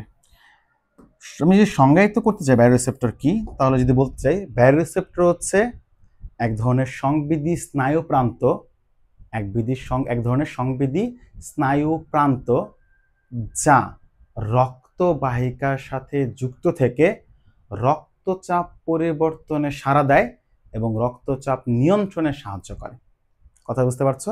সংবেদী স্নায়ু প্রান্ত, যেখানে ব্ল্যাক নার্ভগুলো দেখতে পাচ্ছ, এগুলি হচ্ছে সংবেদী স্নায়ু প্রান্ত। প্রান্ত কেন বলা হয়েছে? একদম মাথাগুলো কি আছে এর সাথে যুক্ত আছে, এই জন্য নাম হচ্ছে সংবেদী স্নায়ু প্রান্ত। এই সংবেদী স্নায়ু প্রান্ত রক্তচাপ পরিবর্তনে সাড়া দেয় এবং রক্তচাপ নিয়ন্ত্রণে সাহায্য করে। ঠিক আছে? এই সংবেদী স্নায়ু প্রান্তকে কি বলা হয়? ব্যারো রিসেপ্টর বলা হয়। এখন এই ব্যারো রিসেপ্টর আবার দুই প্রকার। আবার বলছি, এটা পরীক্ষার জন্য লেস ইম্পর্টেন্ট, জাস্ট একবার দেখে যেও তাহলেই হবে। ব্যারো রিসেপ্টর দুই প্রকার, এটা হচ্ছে উচ্চ চাপ ব্যারো রিসেপ্টর, এটা হচ্ছে নিম্ন চাপ ব্যারো রিসেপ্টর। উচ্চ চাপ ব্যারো রিসেপ্টরটা কি? সেটা হচ্ছে রক্তচাপ যদি বেড়ে যায় তাহলে ব্যারো রিসেপ্টরগুলো হচ্ছে রক্তচাপ কমাতে সাহায্য করে, আবার যদি রক্তচাপ কমে যায় তাহলে ব্যারো রিসেপ্টরগুলো হচ্ছে রক্তচাপ বাড়াতে সাহায্য করে। ঠিক আছে? এইটাকে উচ্চ চাপ আর নিম্ন চাপ। তাহলে প্রথম আমরা যেটা জানবো সেটা হচ্ছে 1 নাম্বার উচ্চ চাপ ব্যারো রিসেপ্টর। ব্যারো রিসেপ্টর, উচ্চ চাপ ব্যারো রিসেপ্টর। রক্তচাপ যদি কোনো কারণে বেড়ে যায় তাহলে সেটাকে কমাবে কি হবে সেটাই আলোচনা করছি জাস্ট সংক্ষিপ্তে। কিভাবে হয়? যখন রক্তচাপ বেড়ে যায় তখন দেখো এই যে হার্ট থেকে যে অ্যাওয়াটা বের হয় মহাধমনী, এই মহাধমনী এবং আমাদের মাথায় বা মস্তিষ্কে যে ধমনীটা রক্ত সংবহন করে তাকে বলা হয় ক্যারোটিড ধমনী। ক্যারোটিড, এই যে নাম দেওয়া আছে ক্যারোটিড বডি বা ক্যারোটিড ধমনী। তাহলে যখন রক্তচাপ বেড়ে যায় তখন এই অ্যাওয়াটা এবং ক্যারোটিড ধমনী এইগুলোর মধ্যে কি হয়? প্রসারিত হওয়া শুরু করে। রক্তচাপ যদি রক্ত বেশি ফ্লো হয় তাহলে ধমনী বা কি হবে? প্রসারিত হবে। যখনই ধমনী রক্তচাপের জন্য প্রসারিত হয় তখন এই ব্যারোরিসেপ্টর যেগুলো আছে সেগুলো উদ্দীপ্ত হয়, উদ্দীপনা পায়, এবং এই উদ্দীপনা সরাসরি সে মস্তিষ্কের মধ্যে যে মেডুলা নামে একটা অংশ আছে আমাদের, এই মস্তিষ্কের মেডুলা অংশের কাছে পাঠিয়ে দেয়। কি বললাম তাহলে? প্রথম আমরা যদি লিখতে যাই তাহলে কি লিখবা? এই ব্যারোরিসেপ্টর অর্থাৎ উচ্চচাপ ব্যারোরিসেপ্টরগুলো অবস্থান করে কোথায়? অ্যাওর্টায়, ক্যারোটিড ধমনীতে। শেষ। দ্বিতীয় কি বলবা? যে রক্তচাপ বেড়ে গেলে ক্যারোটিড ধমনী অ্যাওর্টা প্রসারণ ঘটে, ফলে ব্যারোরিসেপ্টরগুলো উদ্দীপনা পায়, উদ্দীপনা মস্তিষ্কের মেডুলার কাছে পৌঁছায়। ওকে, এরপরে কি লিখবা বা এরপরে কি করবা? মেডুলার কাছে পৌঁছানোর পর মেডুলার এখানে একটা অংশ আছে, ঠিক আছে? এই মেডুলার এখানে একটা অংশ আছে, সেই অংশটাই হচ্ছে রক্তচাপ নিয়ন্ত্রণে সাধারণত সাহায্য করে থাকে। এর নাম হচ্ছে ভেসোমোটর, ঠিক আছে? এর নাম হচ্ছে ভেসোমোটর। ভেসোমোটর হচ্ছে মেডুলার মধ্যে অবস্থিত রক্তচাপ নিয়ন্ত্রণের একটা কেন্দ্র, মানে জাস্ট একটা কোর, যেটা হচ্ছে শুধুমাত্র রক্তচাপটাকেই নিয়ন্ত্রণ করে থাকে, ভেসোমোটর। তাহলে এই মস্তিষ্কের মেডুলার ওই ভেসোমোটরের কাছে উদ্দীপনা পৌঁছায়। যখনই ভেসোমোটরের কাছে উদ্দীপনা পৌঁছায় তখন ভেসোমোটর কি করে? স্বয়ংক্রিয় স্নায়ু, যার নাম হচ্ছে সিম্প্যাথেটিক স্নায়ু, এই স্বয়ংক্রিয় স্নায়ুর মাধ্যমে হৃৎপিণ্ডের মধ্যে যে উদ্দীপনা পাঠানোর যে ফ্লো, এইটাকে কমিয়ে দেয়। কথা বুঝছো? উদ্দীপনা পাঠানোর যে ফ্লো, এটা যে কমিয়ে দেয়। এই উদ্দীপনা যখন হ্রাস পায় বা কমে যায়, এই উদ্দীপনা হ্রাসজনিত কারণে হৃদস্পন্দনটাও কি হয়? স্লো হয়ে যায়। আর হৃদস্পন্দন স্লো হয়ে গেলেই রক্তচাপটা আস্তে আস্তে উচ্চ রক্তচাপ থেকে স্বাভাবিক রক্তচাপে চলে আসে। তাহলে প্রসেসটা আমি একবার সহজ করে বলছি, বুঝো। তাহলে ফার্স্ট, রক্ত যখন ব্লাড প্রেশার বেড়ে যাবে, অ্যাওর্টা ক্যারোটিড ধমনীতে প্রসারণ হবে, এবং সেখানকার ব্যারোরিসেপ্টরগুলো উদ্দীপনা পেয়ে পাঠাবে কোথায়? মস্তিষ্কের মেডুলার মেডুলার ভ্যাসোমোটরের কাছে। ভ্যাসোমোটর স্বয়ংক্রিয় স্নায়ু অর্থাৎ সিম্প্যাথেটিক স্নায়ুর মাধ্যমে হৃৎপিণ্ডে যে উদ্দীপনা পাঠানো হয় প্রতিনিয়ত, এই উদ্দীপনাটাকে হ্রাস করে দিবে।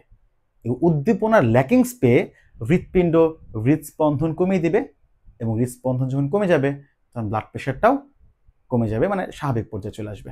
এ হচ্ছে উচ্চচাপ ব্যারোরিসেপ্টর। দ্বিতীয় যেটার নাম হচ্ছে, এটার নাম হচ্ছে নিম্নচাপ ব্যারোরিসেপ্টর। নিম্নচাপ ব্যারোরিসেপ্টর,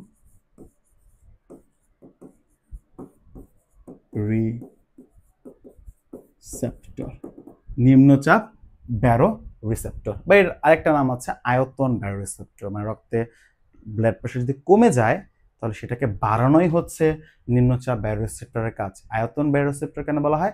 কারণ রক্তের আয়তন বাড়ায়। রক্তের আয়তন যদি বেড়ে যায় ব্লাড প্রেশারটাও বেড়ে যায়, কারণ নর্মালি রক্তের পানির পরিমাণ কমে গেলে, রক্তের উপাদানের পরিমাণ বা অন্য কোনো কারণে, মানে দুর্ঘটনার কারণে যদি রক্তক্ষরণ হয় তখন সেই ক্ষেত্রে ব্লাড প্রেশার কমে যেতে পারে। যাই হোক, তো নিম্নচাপ ব্যারোরিসেপ্টরগুলো অবস্থান করে কোথায়? সিস্টেমিক যে স্নায়ুগুলো আছে আমাদের, সিস্টেমিক যে সংবহনটা আছে, নালিক ধমনীগুলো, শিরাগুলো আছে, সিস্টেমিক বাহিকা, পালমোনারি ধমনী, পালমোনারি শিরা, ডান এট্রিয়াম ও ডান ভেন্ট্রিকুলার যে প্রাচীর, সেইখানে অবস্থান করে হচ্ছে এই নিম্নচাপ ব্যারোরিসেপ্টরগুলো, ঠিক আছে? তো রক্তচাপ যখন কমে যায় তখন ওই ধমনী শিরা রক্তবাহীগুলো সংকুচিত হয়ে যায় বেশি অতিমাত্রায়। সেই উদ্দীপনাটাও কে পায়? সেই উদ্দীপনা হচ্ছে এই নিম্নচাপ ব্যারোরিসেপ্টরগুলো পায়।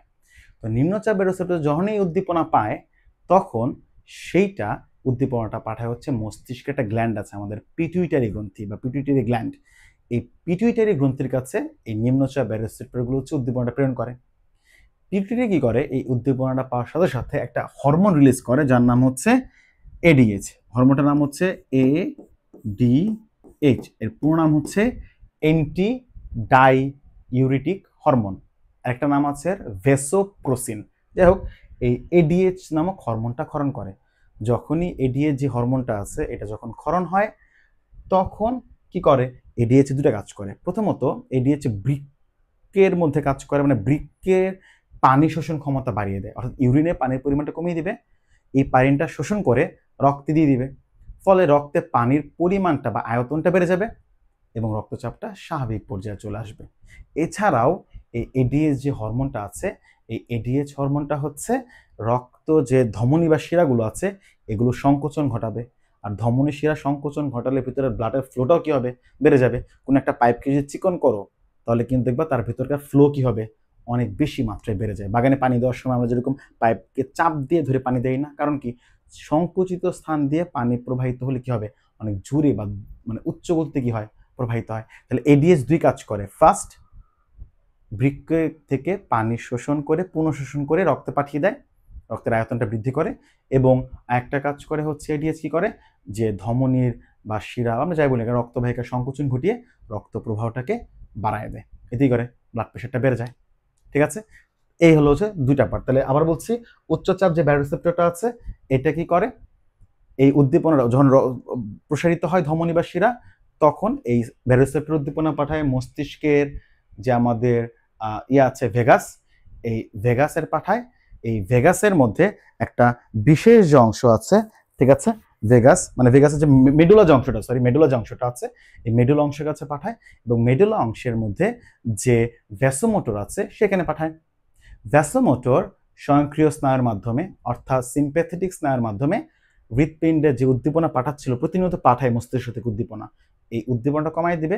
উদ্দীপনার কমতিতে হৃৎপিণ্ড বুঝে যাবে যে আমাকে বলছে, হৃৎপিণ্ড মস্তিষ্ক বলছে এই কথাটা, হৃৎপিণ্ড তার সংকোচন প্রসারণ ধীরগতি করবে, রক্তচাপ স্বাভাবিক পর্যায়ে চলে আসবে।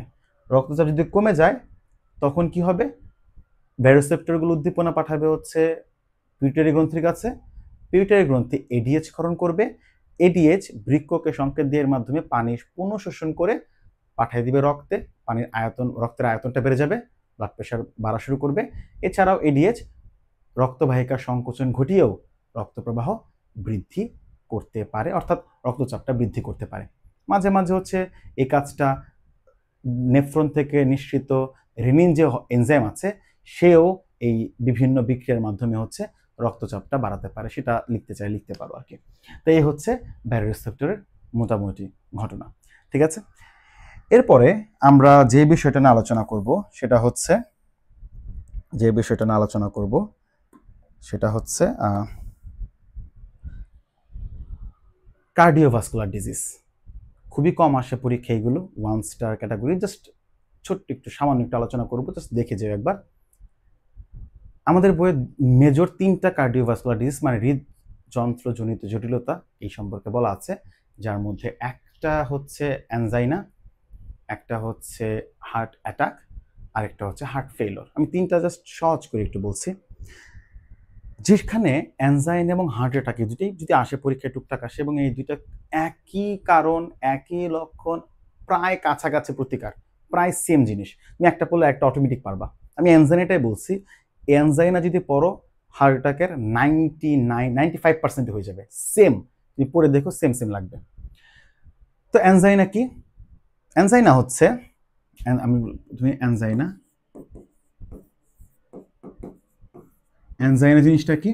অ্যানজাইনা হচ্ছে হৃৎপিণ্ডে যদি পর্যাপ্ত অক্সিজেনযুক্ত রক্ত সরবরাহ হতে না পারে, ঠিক আছে, তখন যে ব্যথা অনুভূত হয় তাকেই বলা হয় অ্যানজাইনা। সহজ কথা, হৃৎপিণ্ডের জন্য যে বুকে ব্যথা অনুভূত হয় সেটাই হচ্ছে কি অ্যানজাইনা। এটা ঘটে কেন? এটা ঘটার একটা কারণ আছে। মনে করো এটা হচ্ছে একটা ধমনী, এই ধমনীর মধ্যে একটা কোলেস্ট্রল চর্বি প্লাক জমা হলো, কিছু একটা জমে এখানে একটা প্লাক সৃষ্টি হলো। তো ধরলাম এখানে একটা ব্যারিয়ার সৃষ্টি হলো, একটা প্লাক সৃষ্টি হলো, ওকে, সৃষ্টি হলো। এই প্লাক সৃষ্টি হওয়ার জন্য এই দিক দিয়ে যে অক্সিজেনযুক্ত রক্ত যাওয়ার কথা সেটা কি করতে পারবে না, ঠিকমতো হৃৎপিণ্ডে পৌঁছাতে পারবে না।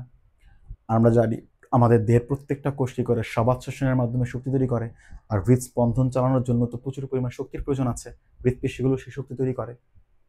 এখন যদি হৃৎপিণ্ড পর্যাপ্ত অক্সিজেন না পায় তখন এটা সবাত শোষণের পরিবর্তে করে অবাত শোষণ করা শুরু করে। আর যখনই সবাতের পরিবর্তে অবাত শোষণ করে তখন আমাদের হৃৎপিণ্ডের মধ্যে ল্যাকটিক অ্যাসিড সৃষ্টি হয়। এই ল্যাকটিক অ্যাসিডের জন্যই সাধারণত হৃৎপিণ্ডটার আশেপাশে ওই ব্যথা বা পেইনটা অনুভূত হয়। আমরা জানি অবাত শোষণের মাধ্যমে আমাদের মাংসপেশির মধ্যে কি হয়, এই ল্যাকটিক অ্যাসিড উৎপন্ন হয়, যার মাধ্যমে মাংসপেশিও কি করে, ব্যথা অনুভূত হয়। অনেকদিন পর যদি তুমি ব্যাডমিন্টন, ক্রিকেট, ফুটবল খেলতে যাও দেখবে হাত পায়ে প্রচুর ব্যথা অনুভূত হচ্ছে। এটা হয় কারণ ওই ল্যাকটিক অ্যাসিডের জন্য। তো হৃৎপিণ্ড যদি সেই পর্যাপ্ত অক্সিজেনযুক্ত রক্ত না পায়, তখন হৃৎপিণ্ডে যে ব্যথা অনুভূত হয় সেটাকেই অ্যানজাইনা বলে। আশা করি বুঝতে পেরেছ। আর অ্যানজাইনার লক্ষণগুলো কি কি সহজ করে বুঝো।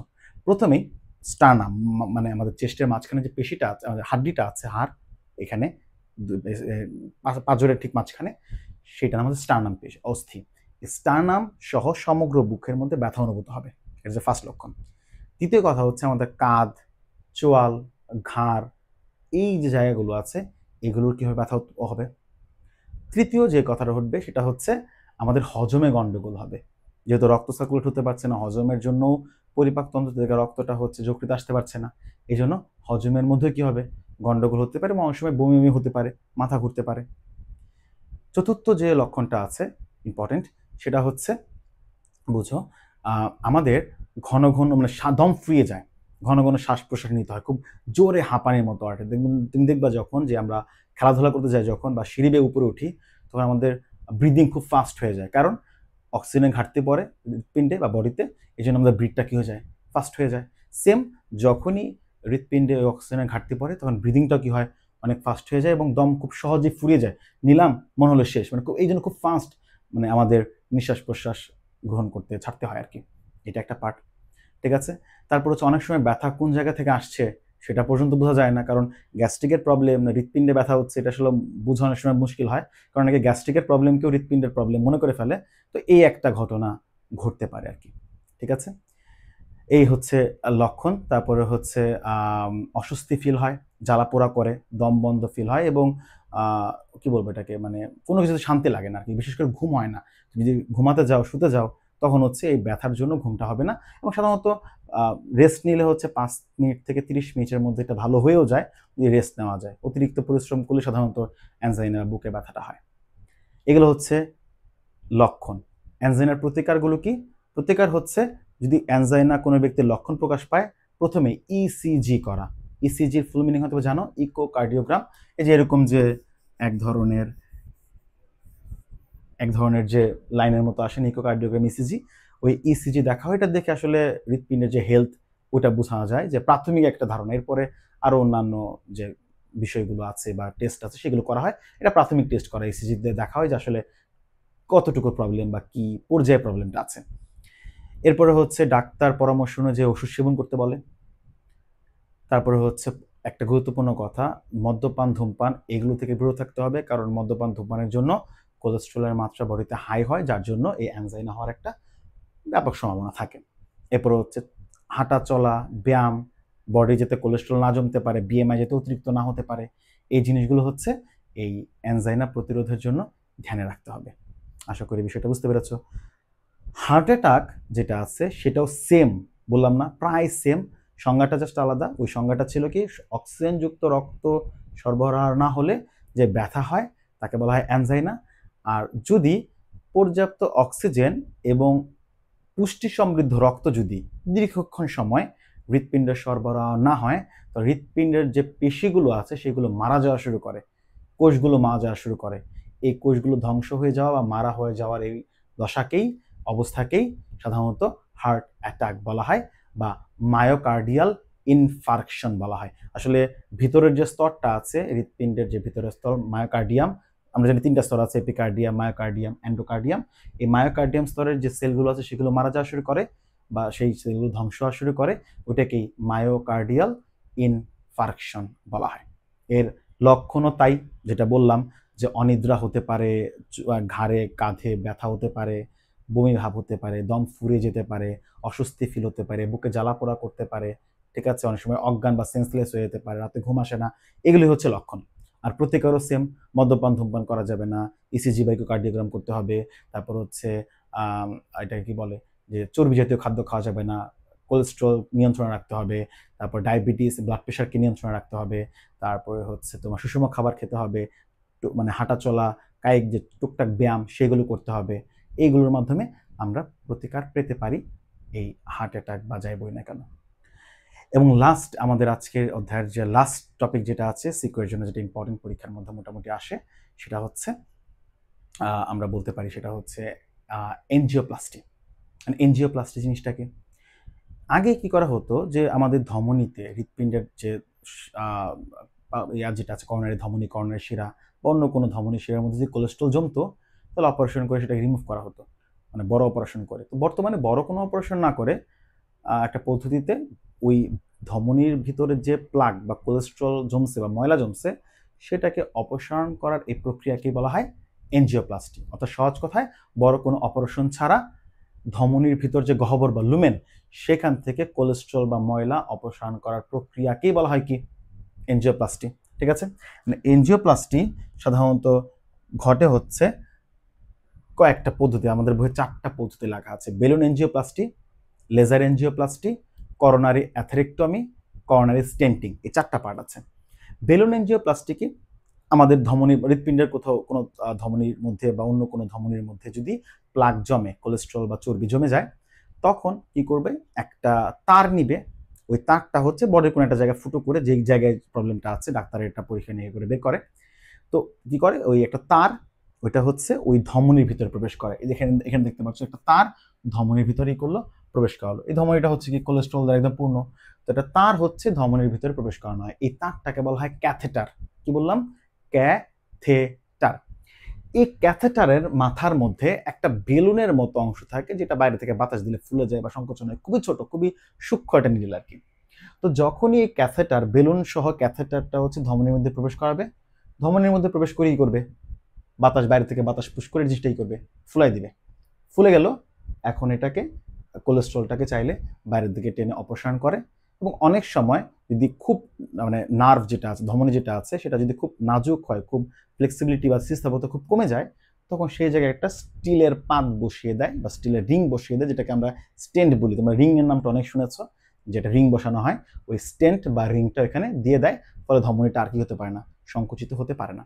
তাহলে একটা ক্যাথেটার ঢোকাবে, তার মধ্যে বেলুন থাকবে, ফুলাবে, কোলেস্ট্রলটাকে অপসারণ করে নিয়ে চলে আসবে, শেষ।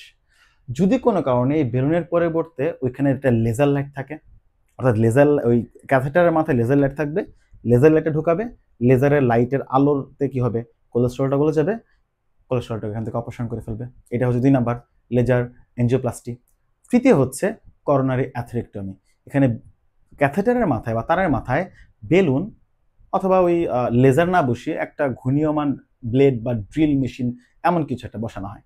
তো ওইটা হচ্ছে ধমনীর ভিতরে ঢোকানো হয়, করে স্তরে স্তরে ভিতরে কোলেস্ট্রলটাকে ভেঙে অপসারণ করে নিয়ে চলে আসে। আর লাস্ট কর্নারি স্ট্যান্টিং, এটা শুধুমাত্র করাই হয় হচ্ছে রিং বসানোর জন্য, রিংটাকে স্ট্যান্ড বলে। ওইটা হচ্ছে ওই বেলুন এনজিওপ্লাস্টির মধ্যে বেলুনটাকে ভিতরে ঢুকিয়ে স্ট্যান্ডটাকে বসিয়ে আবার ওই ক্যাথেটারটাকে বের করে নিয়ে চলে আসে। এই স্ট্যান্ডটা থাকার জন্য কি হয়, এখানে নতুন করে কোলেস্ট্রলটা ঢুকতে পারে না এবং ধমনীটাও প্রসারিত অবস্থায় থাকে। এই হচ্ছে এনজিওপ্লাস্টি। তো আশা করছি তোমরা বিষয়টা বুঝতে পেরেছ। ঠিক আছে, লম্বা ক্লাস ছিল আমাদের এটা। তো যেই টপিকগুলো বলেছি, যে কোশ্চেনগুলো বলেছি, এগুলো একটু ভালো করে পড়ো, কয়েকবার দরকার রিপিট করে শুনো। আশা করি তোমাদের এই জিনিস বা টপিকগুলো মেমোরাইজ হয়ে যাবে এবং এখান থেকে তোমরা অবশ্যই পরীক্ষা একটা ভালো কোয়েশ্চেন বা ভালো টপ আনসার করতে পারবা।